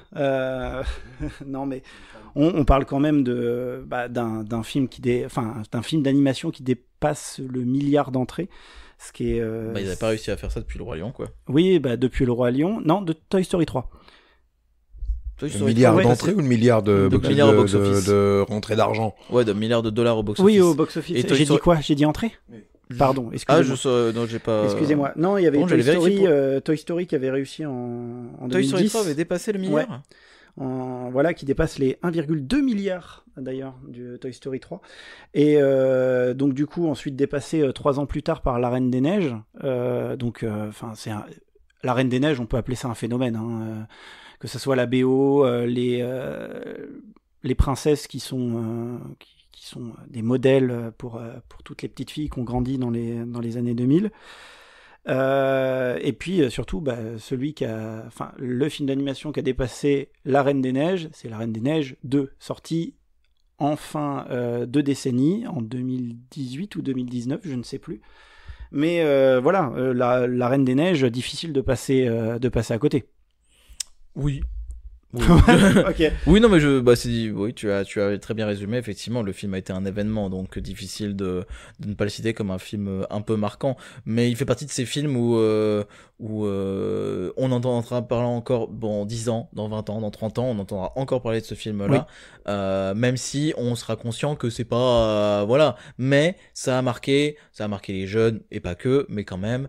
Il y a des films des années 80, 70, aujourd'hui, qui sont un peu emblématiques, dont on connaît les noms, et pourtant la communauté cinéphile qui s'intéresse un peu au cinéma de cette période-là va avoir une espèce de consensus pour dire que oui ça a marqué, mais c'est pas si mais c'est pas grave, c'est voilà, je sais pas pourquoi je repense à Judge Dredd, je sais pas pourquoi je pense à ce film-là, mais Judge Dredd dans ma tête, genre c'est un film des années 90 quoi, genre je vois ce que c'est, tu vois, et pourtant je crois que c'est pas bien, hein. C'est pas très bien. Judge Dredd, c'est pas foufou. Pourtant il a marqué. Ouais, c'est ok quoi, je crois que c'est ok c'est ok tiers. Voilà, c'est ok tiers, tu vois. Il y a d'autres films qui sont tout autant ou dont le nom est autant resté alors que c'est des bien meilleurs films. La Reine des Neiges pour moi fait partie de cette catégorie de films où c'est pas mauvais du tout, hein, je peux en train de dire ça parce que je l'aime bien. Moi aussi j'aime bien. C'est cool, La Reine des Neiges, l'écriture est sympa et tout, puis on est un peu dans cette mouvance un peu moderne de Disney où il y a plus trop de méchants et donc c'est plutôt pas trop mal écrit quand même. Donc c'est cool, non, j'aime bien La Reine des Neiges. J'ai pas de problème avec la musique, moi j'ai pas passé mon temps à l'écouter, je n'avais pas de petits cousins ou de petites cousines ou d'enfants à ce moment-là, donc puis j'écoute pas trop la radio, donc j'ai été un peu épargné. Ouais, je pense que c'est le mot. J'ai pas de problème avec la musique spécialement, donc quand je le vois, je suis là, ok, c'est très bien. Par contre, oui, l'événement médiatique et commercial qu'il y a autour de ce film, c'est une évidence que le film a marqué son temps. Ça, c'est voilà. Mais ça a pas marqué la communauté cinéphile, tu vois. Mais c'est un film important de la décennie. Il serait dans ton bouquin. Oui. Eh ben oui. Voilà. Pas dans les films à voir, mais dans les films importants de la décennie. Voilà. Et là, je pointais David pour lui expliquer. D'accord. Ok, j'enchaîne. Ah bah tu peux enchaîner, oui. Parce que je pense pas que tu rebondisses sur la Reine des Neiges. Non, sur la Reine des Neiges, j'ai aucune chance. Alors donc, je citerai, alors on va pas épiloguer parce qu'on en a quand même longuement parlé et assez récemment, mais j'avais envie de citer un Scorsese, et un Scorsese qui m'est très cher, Hugo Cabret. Moi que je trouve, alors pareil, nous ne sommes toujours pas, je précise, dans les films que je place comme des incontournables absolus, des chefs-d'œuvre, des machins, mais moi j'ai dit tout l'amour que j'avais pour ce film-là. Et puis on reste dans du film tout public, après du Disney. Donc voilà, Hugo Cabret de Martin Scorsese, moi c'est un film que je trouve, moi dans ma décennie 2010, c'est un film qui m'aura marqué, qui m'aura en partie réconcilié avec Scorsese, que j'avais un peu lâché depuis quelques films à l'époque, et à tort d'ailleurs. Et donc voilà, je cite Hugo Cabret. Ok. Et ben moi je vais citer un film qu'on a aussi traité dans nos podcasts précédents, un petit film avec Ryan Gosling, Drive, oui, qui arrive au tout Drive, début là, de la décennie, ouais. Et qui est quand même marquant malgré le fait que il arrive au début. Ah oui, non, mais c'est un film qui a marqué. Il fait aussi partie de cette catégorie. C'est un film référence pour beaucoup de monde. Voilà, c'est un Fight Club-esque. C'est un film oui, comme voilà. ça que quand t'as. D'entrée de cinéphilie. Voilà, quand t'as 14, 15, 16, ouais. 17 piges, un truc comme ça, et que tu commences à regarder des films, on te dit, ah, faut que tu regardes ça, tu vas voir, ça va prendre une claque, et tu prends une claque, et t'es trop bien, et voilà. C'est vraiment Drive, il rentre dans cette catégorie-là. Et en plus de ça, c'est un très bon film. Qui fait relativement l'unanimité quand même. Hein, donc non, Drive, aucun problème. Et puis en plus de ça, c'est un film qui a marqué, la musique a marqué, comme j'en ai parlé un peu dans une émission précédente. On l'a entendu jusqu'aux Jeux Olympiques. Hein. Oui, voilà, et la musique a eu un nouveau succès aux Jeux Olympiques de Paris, effectivement. Donc ouais, non, et puis même ce qu'a fait, ce que le film a marqué et a engendré des petits. Mais bon, je veux pas épiloguer sur cette histoire de musique, mais pour moi, le Drive a lancé quelque chose au niveau musical. Voilà. Alors, il a été présent toute la décennie et c'est l'un de mes réalisateurs préférés. Et c'est aussi lui un des réalisateurs fondateurs de ma cinéphilie depuis le début. Voilà. Spielberg, j'avais envie de citer Pentagon Papers, qui est peut-être mon Spielberg préféré de la décennie. Très très chouette film, extrêmement rythmé, basé sur des faits réels. Le monde du journalisme, je crois que j'ai toujours rêvé d'être. Si j'avais dû exercer un métier, ça aurait été le métier de journaliste. Avec un Tom Hanks, comme d'habitude absolument parfait chez Spielberg. Meryl Streep, qu'on n'aurait pas imaginé forcément chez Spielberg comme ça spontanément. Elle a un rôle, comme d'habitude tenu à la perfection aussi.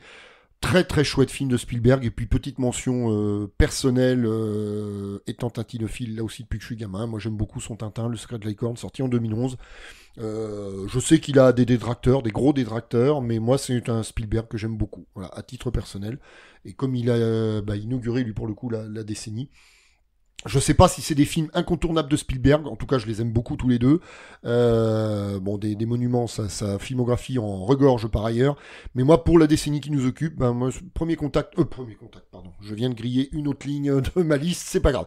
Pentagon Papers qui était juste en dessous. Pentagon Papers, donc vraiment film très très chouette de cette décennie et mention intime et spéciale pour Tintin. Voilà. On va rester chez Spielberg, puisque la même année que Pentagon Paper, qu'est-ce qui sort ? Ready Player One.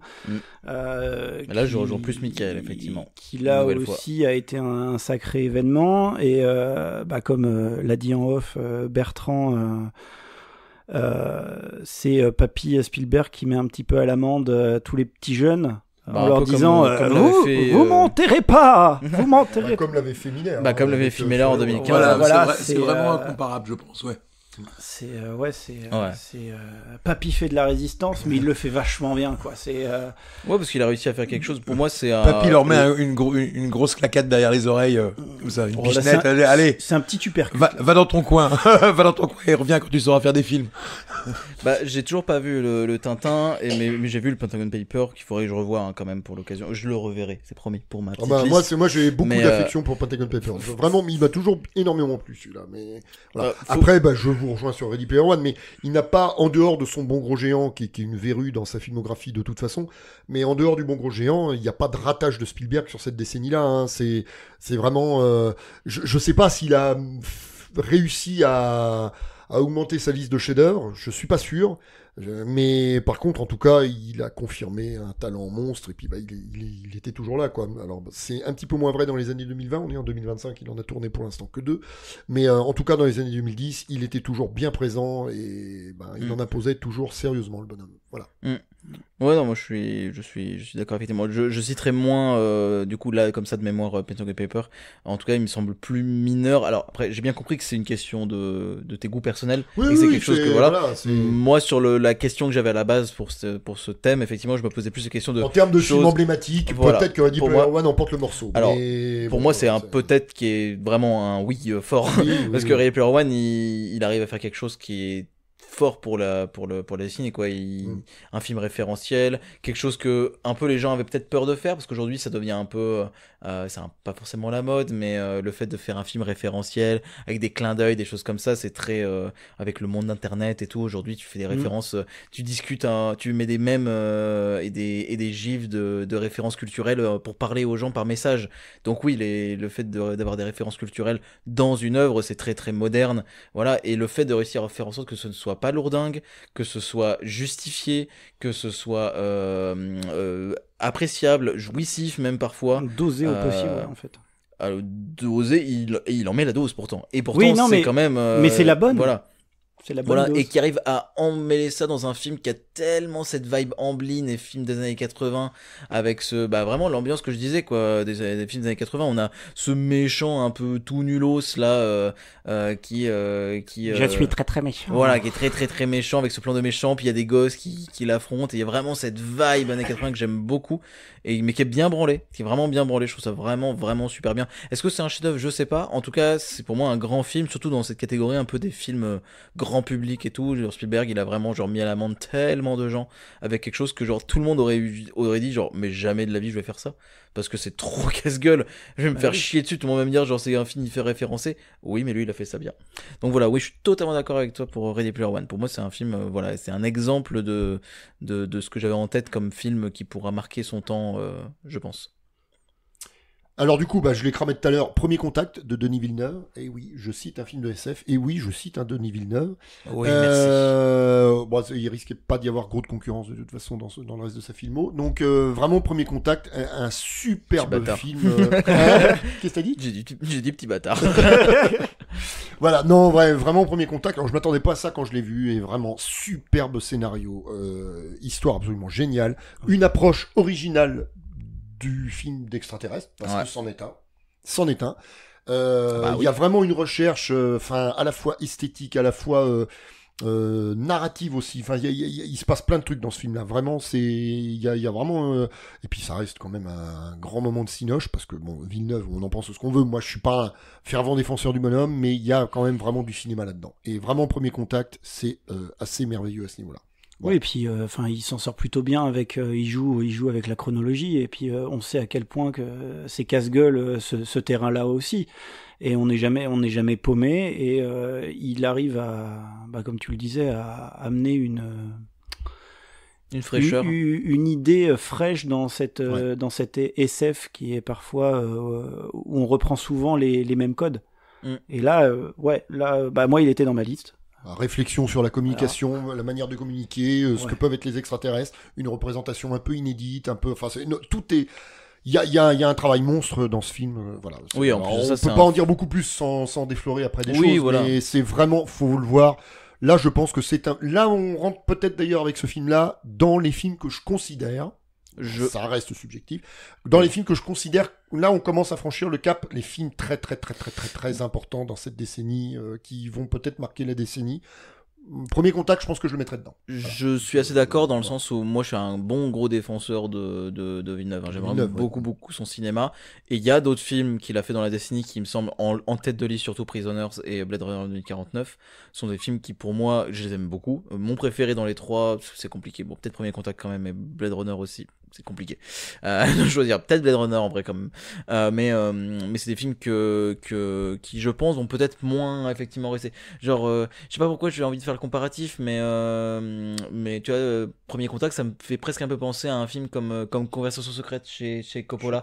Un film qui est sorti dans la période du cinéaste où ça a explosé et que là, plusieurs décennies plus tard, les gens sont là genre ah oui, Coppola il a fait Apocalypse Now, il a fait Les Parrains, et entre les deux il a fait un film qu'il faut que tu regardes, tu vas voir Conversation secrète, c'est incroyable, et du coup il a une grosse réputation chez les cinéphiles, il est souvent même parmi les préférés. Bah moi de ces 4 films là, de ces 2 Parrains et Apocalypse Now et celui-là, c'est celui que je préfère, Conversation secrète. Donc voilà, c'est un exemple un peu de comparatif, tu vois, de films qui, je pense que Premier Contact aura certainement cette aura là un peu de film, de peut-être le film qui sera en tête de liste du côté des cinéphiles, on va dire, vraiment du côté des gens voilà, de la communauté cinéphile, quoi.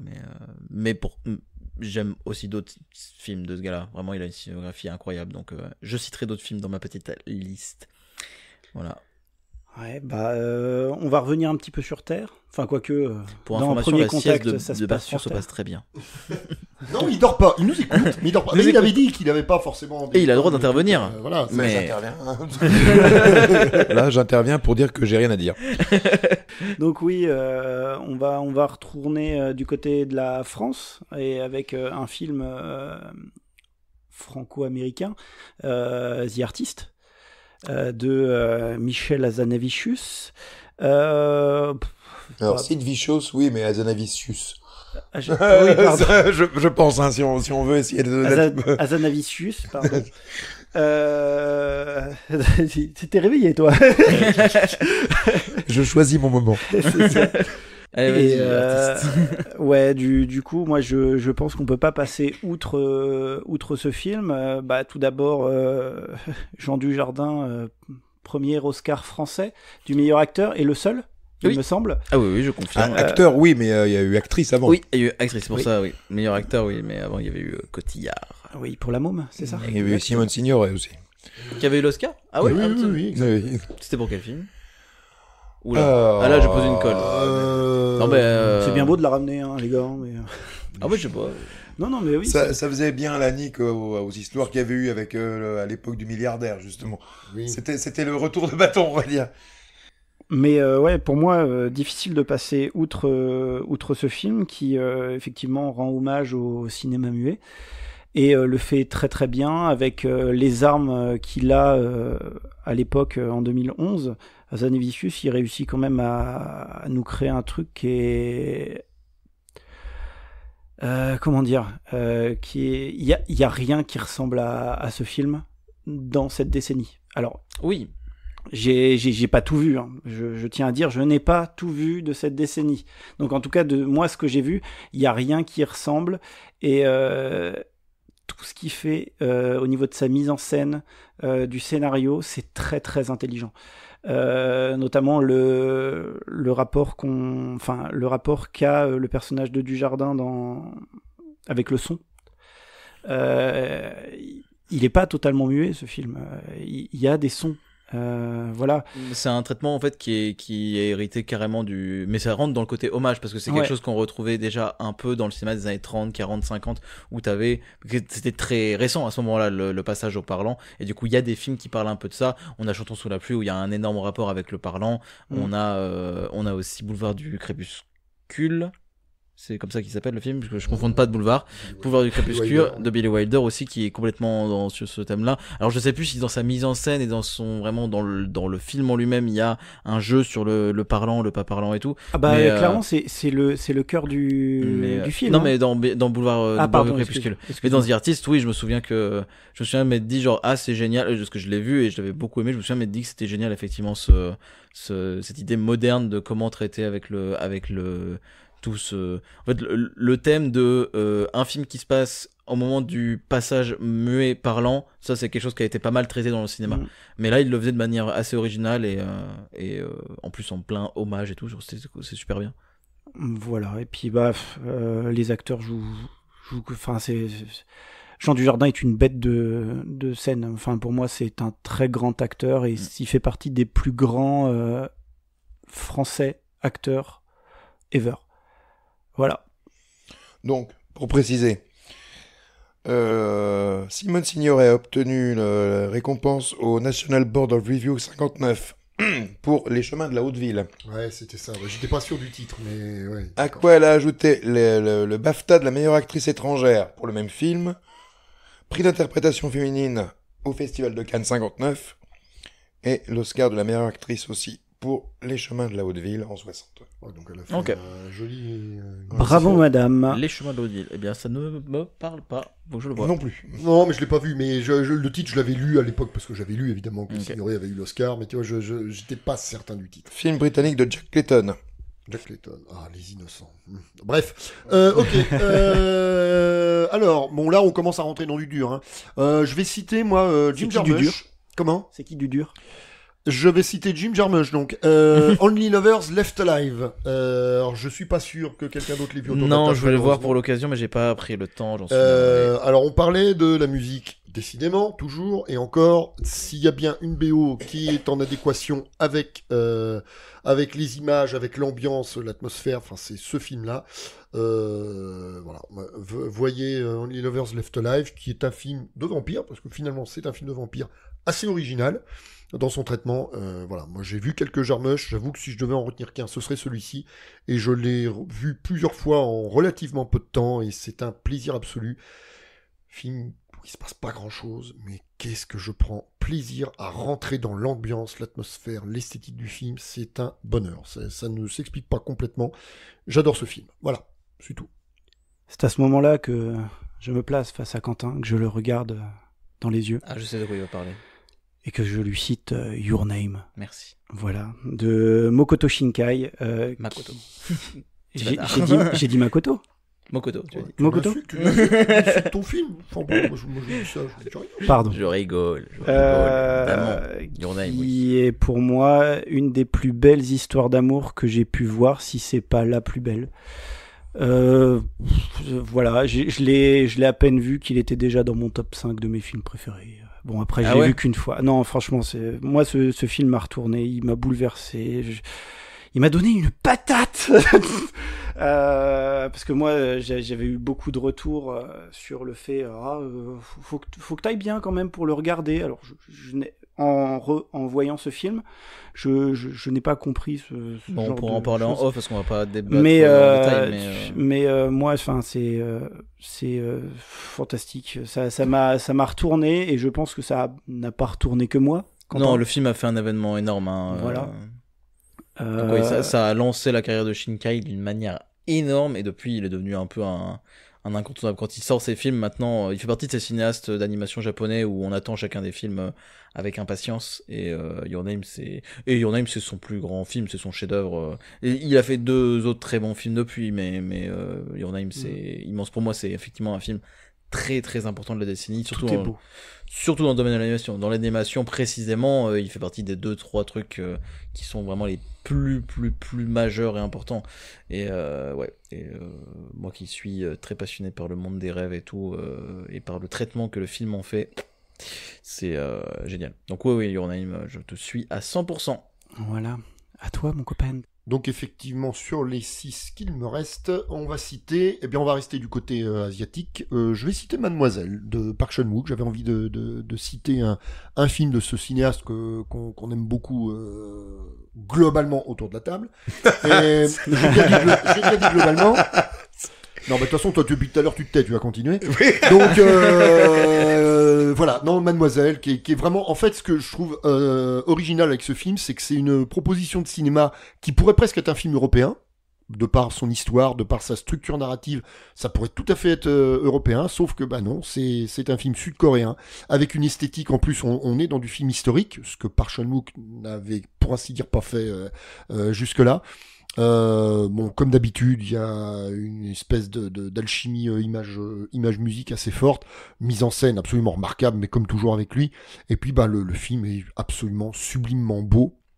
Voilà, donc Mademoiselle, ouais, que je conseille et que je trouve un petit peu emblématique dans cette décennie. En tout cas, déjà au moins au sein du cinéma sud-coréen, pour ce que j'en connais de la décennie. Je suis absolument d'accord avec toi. Il faisait partie de ma liste et je suppose qu'il ferait partie de la prochaine émission de Quentin.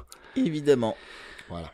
Alors, bah moi, je vais rebondir avec un film que je vais avoir la chance de présenter dans la première émission de la saison 2 du podcast La Horde Sauvage. Ça n'arrête pas de spoiler, alors là. Ce n'est pas un spoil, c'est un teasing. The Lost City of Z. Accessoirement, tu me crames un des titres restants. Eh ben, comme ça, on ira plus vite. Voilà. Ira plus vite. Et puis, bah, tu peux rebondir après, mais enfin. Oui, mais du coup, on va pas épiloguer. Bah, tu oui, vas le parlons présenter. pas- Là, on va pas Voilà, on épiloguer va pas ça. Ce serait très épiloguer con. à part vous dire que c'est un film qui est très bien. Et écoutez l'épisode qui sortira dans Bah, 2 alors, semaines exactement. ou- à la rentrée, quoi, dans- fin mois de d'ici septembre. quelques- Si, d'ici si quelques vous semaines. aimez la verdure, voilà. Voilà. Non, mais sublime film, voilà. Et puis, bah, James Gray, il faut voir les films de James Gray parce que ce gars-là a signé des polars sublimes, a signé une histoire d'amour, une des plus belles. Trop putain, enfin, Two moi, Lovers. Two Lovers, Oh là, est-ce que c'est je bien suis Two fou de Lovers. ce film. Et on en a encore parlé d'ailleurs ce midi ensemble. Enfin Ouais. voilà, non vraiment James Gray, de toute façon du moment où il y a son nom dans un générique, et Lost City of Z c'est pas le moindre, allez-y. Voilà. Quentin, tu valides aussi, hein, je Ah, pense, complètement. celui-là. Bon, Complètement, voilà. complètement, Ok. évidemment. Bon bah du coup, bah tu me l'as cramé, alors on va prendre le suivant. Alors, eh ben, j'ai envie de mettre Madré de Rodrigo Sorogoyen, cinéaste qui a émergé. Donc ça fait partie des points positifs de la décennie 2010. Hein. J'ai des cinéastes qui sont un peu tombés en berne sur ces 10 ans et il y en a d'autres qui ont émergé. Alors moi je l'ai découvert un peu plus récemment grâce à l'ami Antoine Onrayer. Antoine, si tu écoutes cet épisode. Voilà, Madré, superbe film. Je pense qu'on reviendra à Sorogoyen de toute façon dans nos podcasts thématiques, c'est à peu près sûr. Avec celui-là ou avec un autre. Mais moi j'aime énormément le film, l'acting de l'actrice principale est absolument sublime. Il y a un côté aérien de la caméra. Moi, je trouve que il raconte par moments des choses atroces dans son prologue entre autres, pour ensuite passer à des choses qui relèveraient presque par moments du merveilleux, du rêve, du truc un peu irréel. Enfin, c'est un film que j'ai un peu de mal à en parler parce que j'ai eu qu'une fois. Il y a déjà un petit moment, mais j'ai énormément de souvenirs et je sais que j'étais sorti du film. Waouh, je venais de me prendre un truc dans la gueule. Voilà. Ah ouais. Ah ouais. Oui, non, je sais que toi t'es beaucoup plus Ouais, moi réservé. j'ai été un peu. Mais, voilà. alors peut-être que je te l'ai malheureusement trop survendu. Ça, c'est possible Non, aussi, je pense mais- pas. C'est que bah, le thème de ce que ça raconte, moi j'étais là genre ah ouais d'accord. C'est vrai que c'est Ok. pas votre genre de survendre les choses. Oh là là, je préfère quand tu parles pour lui. Moi, ah non, Donc, moi, j'aime bien. voilà. J'aime bien. On a, c'est le fact-checker version dark. Il me saoule. Voilà, donc Madré de Rodrigo Sorogoyen. Voilà. Ok, bah moi je vais retourner du côté du Japon, puisque bah on va parler de Mamoru Hosoda. Voilà, parce Oui, que Hosoda. Quentin me faisait les gros yeux en disant C'est bon. Ah, son ta nom est pas trop, prononciation. ça va, Hosoda. lui ça va, c'est pas trop compliqué. Et je sais que mon ami en face de moi, en la personne de Quentin, aurait cité certainement Le Garçon et la Bête, Oui, pour moi c'est le plus emblématique, ouais. plutôt que celui que je vais citer là maintenant, qui est Les Enfants Loups, Ame et Yuki. Qui est pas Oui. moins bon. Hein. Et alors, Clairement pas moins je bon. Et- te rejoins parce que moi je le préfère au Garçon et la Bête. Qui est À titre perso, hein. Mhm. Je parle pas en termes d'importance, je ne sais pas ça, mais. Mais après, bah là, c'est totalement pas du tout objectif. C'est moi, ce film, il m'a parlé de ouf. De ouf. Bon, c'est pas la première fois que tu le dis, je crois, hein, mais. Et, ouais. Donc il m'a beaucoup parlé. Il m'a, bah, comme Your Name, en fait, il m'a bouleversé. Enfin, c'est des films qui te transportent et qui t'amènent à des choses assez primaires. Et c'est vraiment très très chouette d'avoir des découvertes comme ça, parce que moi je l'ai découvert là il y a même pas 3 semaines. Hein. Et c'est vraiment chouette d'arriver à l'âge canonique de 29 ans et d'avoir encore cette espèce de ressenti qui te fait oublier qui t'es, en fait t'es juste une émotion et tu vis le truc. Non, c'est assez schématique ce que je dis. Non mais voilà, t'es tout nu face à ce film. Ok. Voilà. Non. Non mais Là, je dois avouer que je suis curieux. Il y a des enfants. Je suis extrêmement curieux du coup. Non, du coup non. C'est pas ce que je veux dire, c'est que Les enfants loups, Ameyuki. Je veux dire, pourquoi est-ce qu'il en arrive là? C'est ça qui est vraiment curieux. Les zoophiles, super. Allez. Non mais non mais en plus je voulais dire, enfin c'était trop bien. Non, c'était beau. Moi de dire quand c'est la fin. Non mais c'est vrai que c'est un film qui est pur. Enfin, Hosoda en fait c'est un cinéaste qui traite beaucoup des relations entre les gens proches, relations d'amour, relations familiaux, beaucoup. Il traite beaucoup de ça, que ce soit genre famille adoptive ou non, mais Mirai, ma petite sœur, c'est lien frère-sœur, Ameyuki c'est mère, enfant, et puis il y a aussi frère, sœur et tout. Garçon et la bête, c'est aussi avec père-fils. Enfin bref, il traite énormément de ça et il le fait de manière très très simple et pure dans un environnement qui est quasiment toujours fantastique. Enfin, c'est pas quasiment, c'est toujours fantastique. Et ça fonctionne toujours vraiment vraiment bien. Puis ça se mêle aussi avec sa patte graphique. Autant Shinkai dont tu as parlé un peu avant, c'est de l'hyper réalisme mais en animation. Ouais. Avec quand même du fantastique au milieu et tout, mais on est vraiment sur de l'hyper réalisme visuel, alors que Soda c'est beaucoup plus pur, blanc, simple et beau quoi. On est vraiment sur quelque chose d'un peu genre pur, et du coup je vois très bien ce que tu veux dire par rapport au côté un peu nu des émotions. Voilà, le film exactement. Il te ramène un petit peu en enfance et il te dit en fait moi c'est j'ai eu ce ressenti de quand je découvrais des trucs quand j'étais gamin et qui me fascinaient quoi. J'ai eu vraiment ce truc et j'ai été vraiment sur le cul. Bon, pratique quand on est sur un canapé, mais voilà. Donc je me devais de le citer. Ouais, je comprends totalement. Moi, à mon sens, c'est plus Le Garçon et la Bête qui me semble le plus marquant dans le sens où il a un peu plus eu d'écho, en tout cas à mon sens. Au niveau des cercles cinéphiles, je dirais que c'est peut-être Ameyuki qui le bat, mais c'est vraiment cul et chemise quoi. Ils sont vraiment voilà. Par contre, il me semble que son côté un peu plus accessible au Garçon et la Bête, côté un peu animation, il y a une scène de combat et tout, il y a quand même genre ça parle de combat entre autres, et voilà, me semble un peu plus opportun pour parler d'un film qui va un peu plus marquer son temps et le public. En tout cas, je pense. Voilà. C'est à ton tour. Alors, antépénultième. Quedios nos perdon, je reste du côté espagnol et du côté sorogoyen. Mais je crois que de toute façon, si on faisait un top par année, chaque fois que ce gars-là sort un film, il y aurait son film pour l'année en question. Son premier, Stockholm, était superbe, que j'ai découvert assez récemment. Asbestas, un petit peu plus récent, avec Denis Ménochet et Marina Foïs. Voilà. Assez monstrueux film, énorme aussi dans son genre. Autant dire que j'attends le prochain avec Javier Bardem, entre autres. Donc, Quedios nos perdon, polar, mise en scène absolument dingue, duo de personnages hallucinant.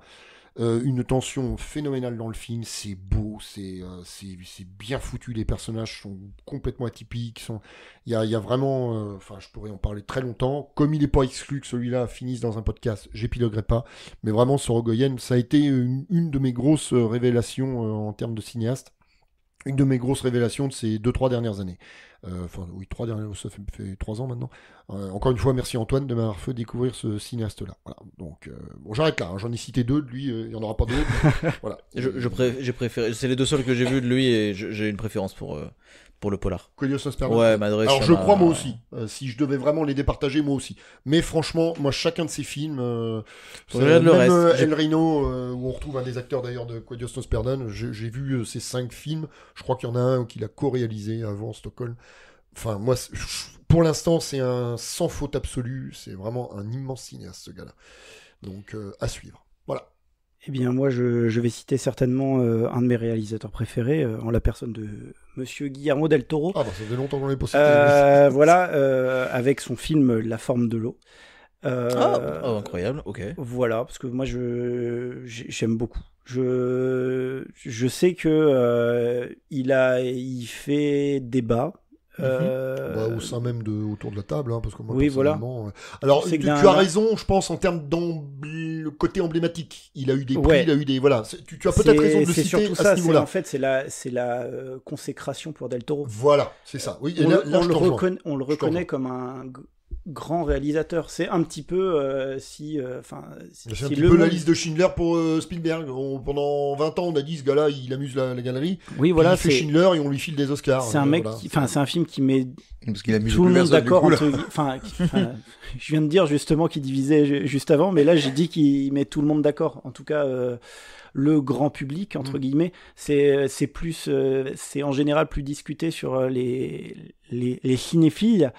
Un peu plus. On lui reproche notamment son scénario ou son approche un peu plus. Il y a des facilités c'est un bon film, mais il y a des facilités dans La forme de l'eau, je trouve. On lui a reproché aussi beaucoup d'avoir copié certains trucs de Amélie Poulain, un aspect assez jeunesque du film.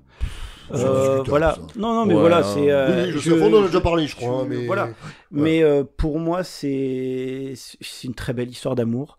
C'est un bon film. À tout point de vue. Alors, il me semble-t-il, il s'inspirait de La créature du lac noir, c'est ça? Oui, il voulait faire un remake, je crois. Je n'ai pas vu ce il faut film-là. le voir parce que c'est un film très chouette. L'étrange créature du lac noir, c'est un très beau film. En tout cas, moi, en tant que film seul, j'ai adoré.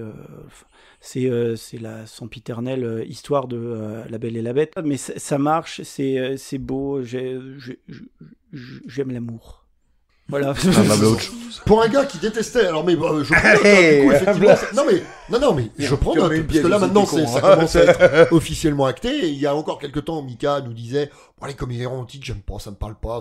T'étais quand même un peu réfractaire au truc.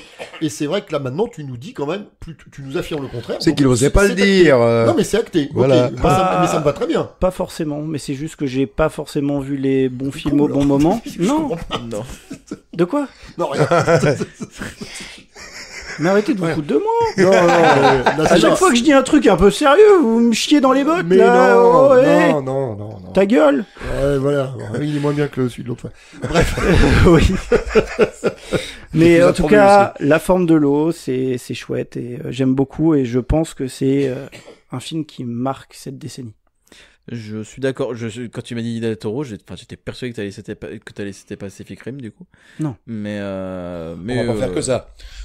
Non, mais moi je le citerai dans les films importants, mais notre catégorie et tout. Mais pour moi, La forme de l'eau, effectivement, je suis d'accord. Ok, je suis très. Objectivement, je suis d'accord. Subjectivement, je citerai Crimson Peak pour des raisons déjà citées que je n'évoquerai pas ici. Ah oui, mais moi je suis totalement d'accord. Voilà, si tu veux garder qu'un seul film de Del Toro de la décennie, ce serait Crimson Peak, mais alors pareil, mais alors sans hésiter. On en a déjà discuté dans le podcast sur Pacific Rim. Voilà, non, mais puis on va pas réépiloguer maintenant. Mais je suis d'accord avec toi pour La forme de l'eau. Dans le sujet que nous a proposé Quentin, c'est celui-ci qui est le plus pertinent à citer, je pense. Ça, on est d'accord. Mon avant-dernier. Allez, vas-y. Alors, s'il y a beaucoup de cinéastes qui ont soit disparu, soit qui ont continué leur petit bonhomme de chemin, avec une petite routine. Alors, il y en a un qui était quand même là depuis les années 70, qui a tourné 4 films en quasiment 40 ans, et il nous a tourné plus de films sur cette seule décennie que sur toutes celles qui ont précédé. Je parle de Terrence Malick, puisque je crois, il doit être à la tête de 10 films actuellement, et je crois qu'il en a tourné 6 sur les années 2010, sur les seules années 2010. Donc lui, on sait pas trop ce qui lui est arrivé. Sachant que son premier... Je pense tout simplement qu'il a un gros pet au casque. Son premier était de 74 et le quatrième est de 2006. Voilà, donc il a enchaîné comme un bourrin. L'autre taré de Terrence Malick. Ah non, si jamais dit que c'est un taré. Non, mais moi je le dis. Ah oui, toi, tu dis ce que tu veux. Donc, je vais citer Tree of Life. Qui est encore du Malick un peu première manière, qui est pas encore le Malick complètement vaporeux, etc. Au moins en termes narratifs à partir des films suivants. Même si moi j'aime bien dans la globalité tous les films du bonhomme, mais Tree of Life, on est encore dans un Malick traditionnel qui évoque évidemment son monumental La Ligne Rouge. Le Nouveau Monde que je trouve superbe. Évidemment, il y avait L'émotion du ciel avant et La balade sauvage. C'est peut-être le dernier Malick classique. Alors à l'exception peut-être, mais celui-là je ne l'ai pas vu de son Une vie cachée, Une vie cachée, son dernier en date, 2019. Donc je l'ai pas vu celui-là. Celui-ci, je pense, revient un petit peu au Malick Première Manière. Ne l'ayant pas vu, j'en parlerai pas. En tout cas, moi, Tree of Life, Brad Pitt, Sean Penn, Jessica Chastain, pardon. Très très beau film avec des moments qui me foutent les poils, ne serait-ce qu'au niveau musique. Il y a des dinosaures. Et puis bah il y a une séquence, oui, c'est dingue que ça disparaisse. Il y a une séquence préhistorique dans le film. Enfin c'est un truc assez dingue. Tree of Life, c'est fou, c'est un chef-d'œuvre. Ouais. Ça, moi, j'ai hésité à le lister dans les. Pour moi, ça fait partie des 5-10 films les plus marquants, mais dans le sens où c'est des films qui vont marquer sur le long terme. Oui, comme Once Upon a Time in Hollywood le fera. Ouais, je suis d'accord. C'est pour ça que je l'ai gardé plutôt pour la fin, parce que voilà. pour moi il est vraiment important. Là, je pense qu'on est quand même vraiment sur le haut du panier. Malick est un cinéaste incontournable, un cinéaste majeur, malgré le petit nombre de films qu'il a fait. Et voilà, La Ligne Rouge, Le Nouveau Monde, Tree of Life, on est déjà sur une espèce de triptyque absolument sublime et pour moi incontournable. Voilà. Moi, je citerais un autre film un peu à la manière de La Forme de l'eau, d'un copain à Del Toro, Inarritu. The Revenant, pourquoi je dis que c'est à peu près pareil, parce que c'est la consécration pour un des acteurs les plus qualitatifs de ces dernières années, si je puis me permettre, en la personne de Leonardo DiCaprio. Donc il a enfin son Oscar, voilà. Oui. Oui. Mais au-delà d'être un film à Oscar pour Leonardo DiCaprio, moi je trouve qu'il y a j'allais dire une grandiosité, mais ça n'existe pas comme mot. Non, mais une certaine... ce film est grandiose. Une ampleur. Et une certaine ampleur. Éventuellement. Mais... Que ça soit de la quête du personnage de DiCaprio, des décors. Enfin, on est... visuellement, le film est assez dingue. Je saurais pas mettre des mots sur ce que j'ai vu tant que ça m'a marqué. Des scènes ultra marquantes aussi.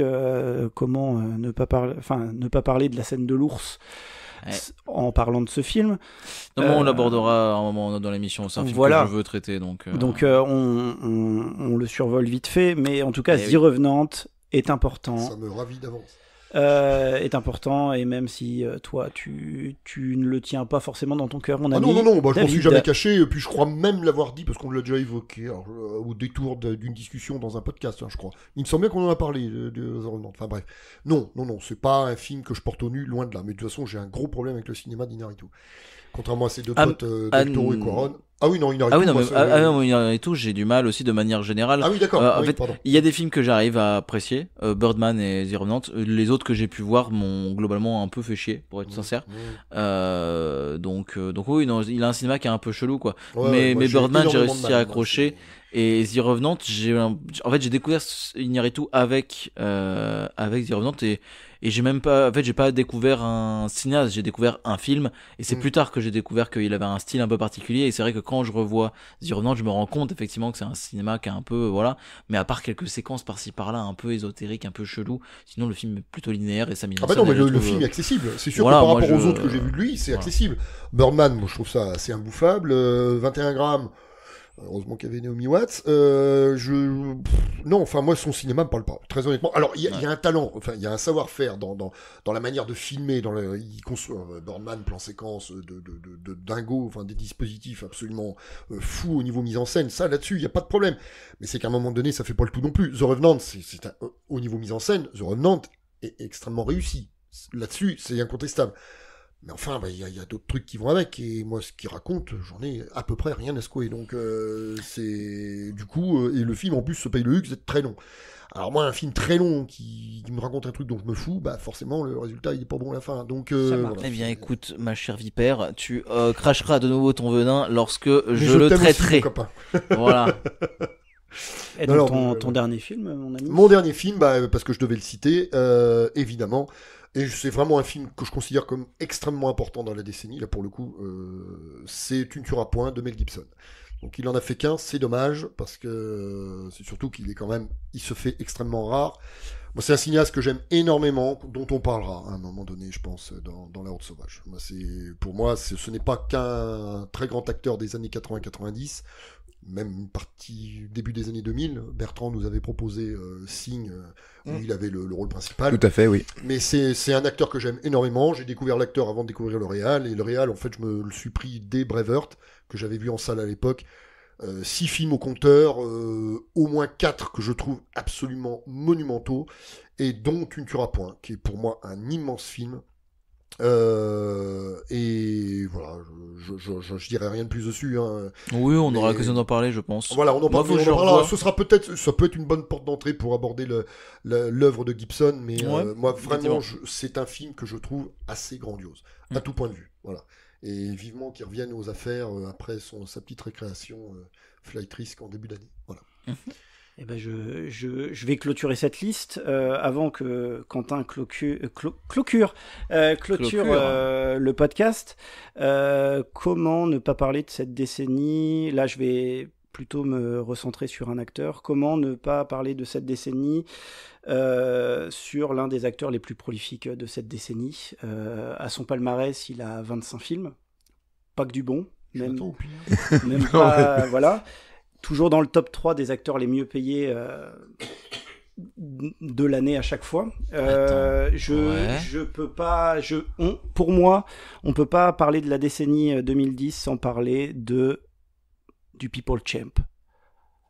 Dwayne The Rock Johnson.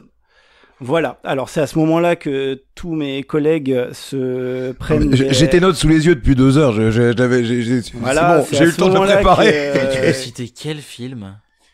Eh bien, je vais citer une de ses meilleures propositions en tant qu'acteur, No Pain No Gain. Ah ouais. De Michael Bay. Voilà. Alors, c'est c'est à ce moment-là où je vous ai perdu. Alors là, les gars, les années. Tu te rends compte qu'on finit ton émission Quentin des années 2010. C'est à ce moment-là qu'il me coupe la parole, comme d'habitude. Pardon. Alors. Déjà, tu te calmes. On respecte Michael Bay ici. Ouais. Voilà. Ouais. Par contre, je n'aime pas No Way No Gain. Du coup, mais faut que je le revoie pour l'occasion. Bon, vas-y. D'accord. Non, mais voilà, c'est tout. Mais je t'aime, mon copain. Non, mais pour moi, en fait, c'est quelqu'un de tellement iconique de cette décennie. On peut pas passer outre. Je suis pas sûr qu'il y ait beaucoup d'acteurs de cette décennie qui ont autant d'importance. Pour moi, c'est la personne la plus suivie au monde sur les réseaux sociaux. Donc, on peut pas passer outre. Ouais, non, clairement. Ce mec, il a pas fait que des chefs-d'œuvre. Il en a même pas fait beaucoup. Il en a même pas fait du tout. J'aime bien la chute, la descente aux enfers. Il a fait des trucs comme ça, je t'aime. Parce que là, oui, vraiment, non, voilà, mais... moi, j'aime bien cette prise de conscience instantanée. Mais non, mais il le sait déjà. Allez, je le sais déjà, mais j'aime tellement ce mec de ce qu'il a pu m'apporter, tout ça. Pas physiquement, bien sûr. Hein, voilà. C'est pour ça qu'il a une démarche bizarre. Ta gueule. Et donc, je me devais de citer une de ses propositions en tant qu'acteur les plus intéressantes. Oui, ça clairement. Et ça tombe dans cette décennie, bah oui, bien sûr. Ouais. Donc, de No Pain No Gain avec Michael Bay, enfin de Michael Bay avec Marky Mark, qui est Mark Wahlberg, bien évidemment. Oui, c'est le petit nom de Mark et donc je trouvais important de le citer dans cette décennie et je suis désolé les gars. Mais tu sais que t'es pas le seul à le trouver important ce film-là. Hein. Mais est-ce que t'as écouté le podcast sur Michael Bay de Capture Mac par exemple? Pas du tout.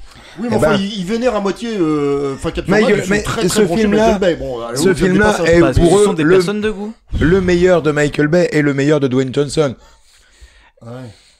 Voilà. Et petit aparté pour cette année, mais j'ai hâte du film qui va nous présenter avec justement un des frères Safdie à la réalisation. Ah oui, c'est Ben, il me semble, Ben Safdie. Voilà, et je ne sais plus le nom, mais on va avoir un Dwayne Johnson dans le dramatique, quoi. C'est un film sur un peu comme The Wrestler, ça va être un film sur l'histoire vraie d'un combattant de MMA, il me semble. Exactement. Voilà. Et je pense qu'il a quelque chose à apporter en tant qu'acteur, Dwayne Johnson. C'est juste qu'il s'est enfermé dans quelque chose qui qui lui ressemble, parce que bon, voilà, et qui ressemble énormément à son personnage quand mais voilà, mais quand c'est il ça, était. il a pas quitté complètement ce monde-là, non, en fait. non, Ouais. je pense pas qu'il a pas quitté. Enfin, je pense clairement qu'il n'a jamais quitté le monde du catch. La preuve, il y apparaît encore, là encore avec le heel turn de John Cena aux côtés de Travis Scott.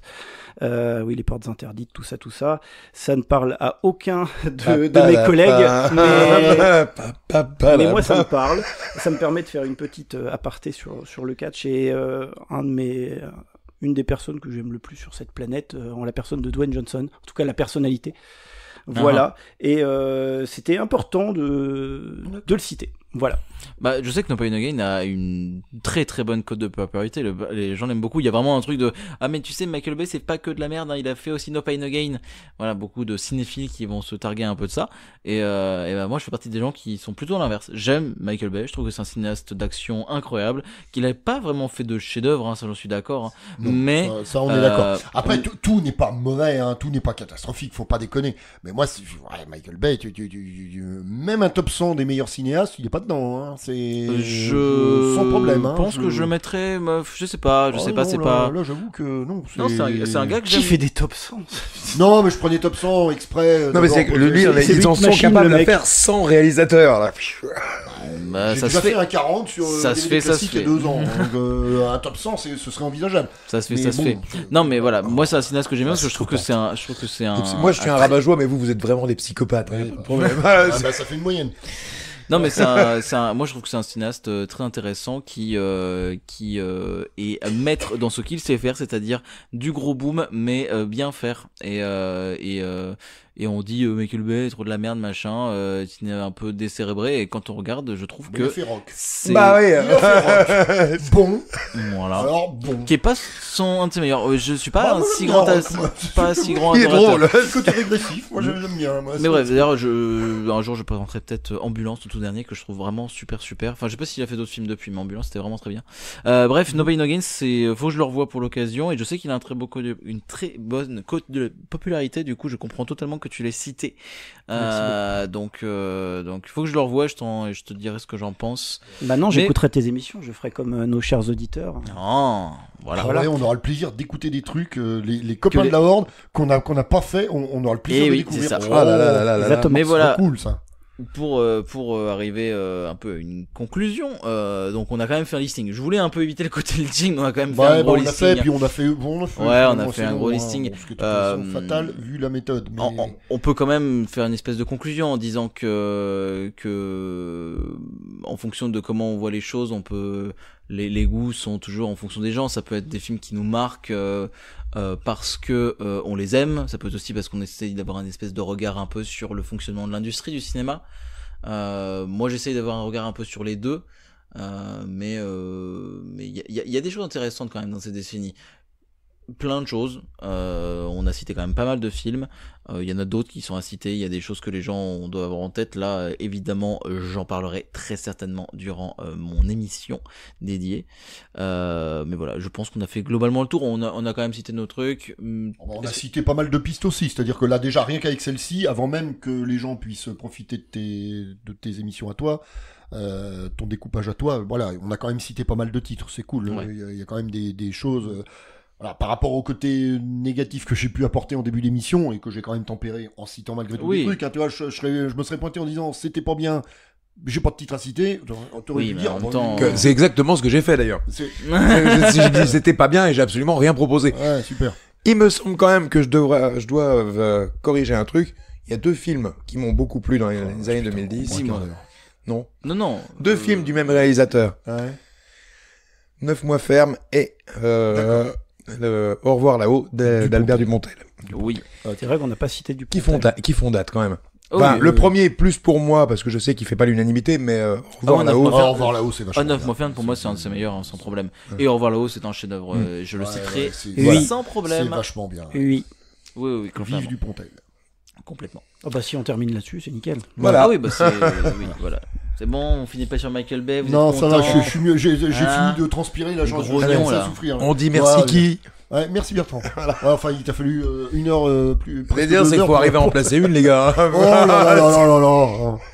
Même quand t'arrives à en placer une, Bon, on coupe la parole. Bref, Voilà. oui. Allez, alors, les sponsors, oh là là, les partenaires, vite fait, histoire de boucler cette dernière émission de l'été.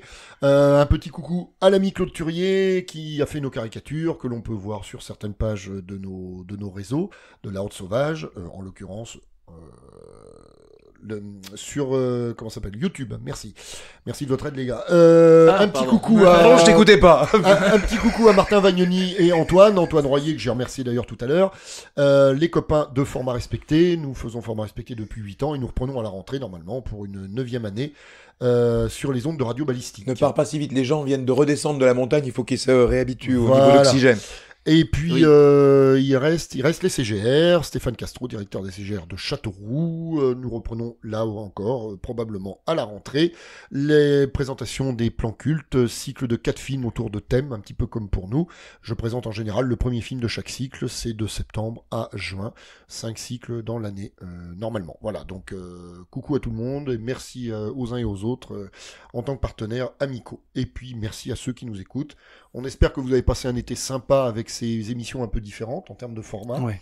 en termes de propositions. Et puis on reprend de toute façon à la rentrée, toujours avec... alors, il y aura différentes propositions, sans spoiler, parce qu'on en a déjà parlé du coup à travers des petites phrases. On reprend nos podcasts thématiques. Et puis, en parallèle des podcasts thématiques, vous retrouverez des petites émissions. Des petits formats un peu différents. Des formats différents. Quentin donc part sur un truc bien précis. Mika nous concocte un petit truc côté Exactement. cinéma de super-héros. Et puis moi, dans un peu dans le cinéma de genre, j'ai également un petit axe d'action. Vous avez peut-être d'ailleurs, à l'heure où on enregistre, c'est pas encore fait, mais vous aurez peut-être eu le plaisir, au moment où cette émission sera mise en ligne, vous aurez peut-être eu le plaisir d'avoir une ou deux petites rubriques que je vous proposerai. Voilà, donc des choses très différentes selon les affinités de chacun. Et moi, rien, surtout. Voilà. Et Bertrand, au moins sur le podcast collectif. Une version ASMR de Bertrand qui parle des Goonies. Voilà. En tout cas, on boucle une première année complète d'émissions avec le podcast et les émissions de l'été. Ça fait 1 an que ça dure et moi je suis super content de tout ce qu'on fait depuis 1 an ensemble, les copains. Oui, Et moi aussi. voilà, c'est vraiment. C'est vrai que ça conclut une belle année. C'est un plaisir de se retrouver autour des micros à chaque fois et moi je trouve qu'on a des super discussions. J'espère que les gens prennent autant de plaisir à nous écouter que nous on en a à vous proposer ces contenus. Voilà. Exactement. Voilà. Donc moi je Idem. vous salue. Et Petit puis- teasing pour la rentrée, vu que ça c'est dans pas Vas-y, longtemps. Quentin. Vas-y. Ouais, vas-y. Eh bien, on avait commencé la première saison avec le cinéma d'aventure. Eh bien, ça sera un peu une marotte. En tout cas, pour cette 2e saison, ce sera la même chose. Donc, ce sera pas un thème choisi par l'un de nous 4, ce sera un thème général, cinéma d'aventure, et on reviendra avec ça. Chacun ayant choisi un petit film d'aventure. Si vous êtes là, c'est que vous avez pas eu envie de passer après les sponsors, donc vous êtes des bons. Donc, vous allez avoir le plaisir de voir les titres. Voilà. Ah, on balance carrément les titres. Ouais, Ah, d'accord. allez. Pour le début de saison, voilà. Alors, on parlera à la poursuite du diamant vert de Robert Zemeckis. De The Lost City of Z de James Gray. De Seuls les anges ont des ailes de Howard Hawks. Et de j'ai des moments j'oublie le titre du film, Captain Sky et le monde de demain. Voilà. J'ai plus le nom du réel. C'est un gars, il a fait qu'un seul film, après il s'est barré. Et son histoire est intéressante. Revenez dans 2 semaines, vous verrez, ou dans 1 mois quand ça sortira, vous verrez, c'est vachement bien. Le gars, il a une vie intéressante. Non, le film est chouette en tout cas. Ça va C'est être un très, plaisir très bien, de le oui. revoir d'ailleurs pour l'émission. Voilà, et merci à tous en tout cas. Merci à vous les copains et puis de toute façon à très très vite. Et bonsoir. Et Transformers, c'est vachement bien. À Au revoir. plus, The Rock vive. The Rock.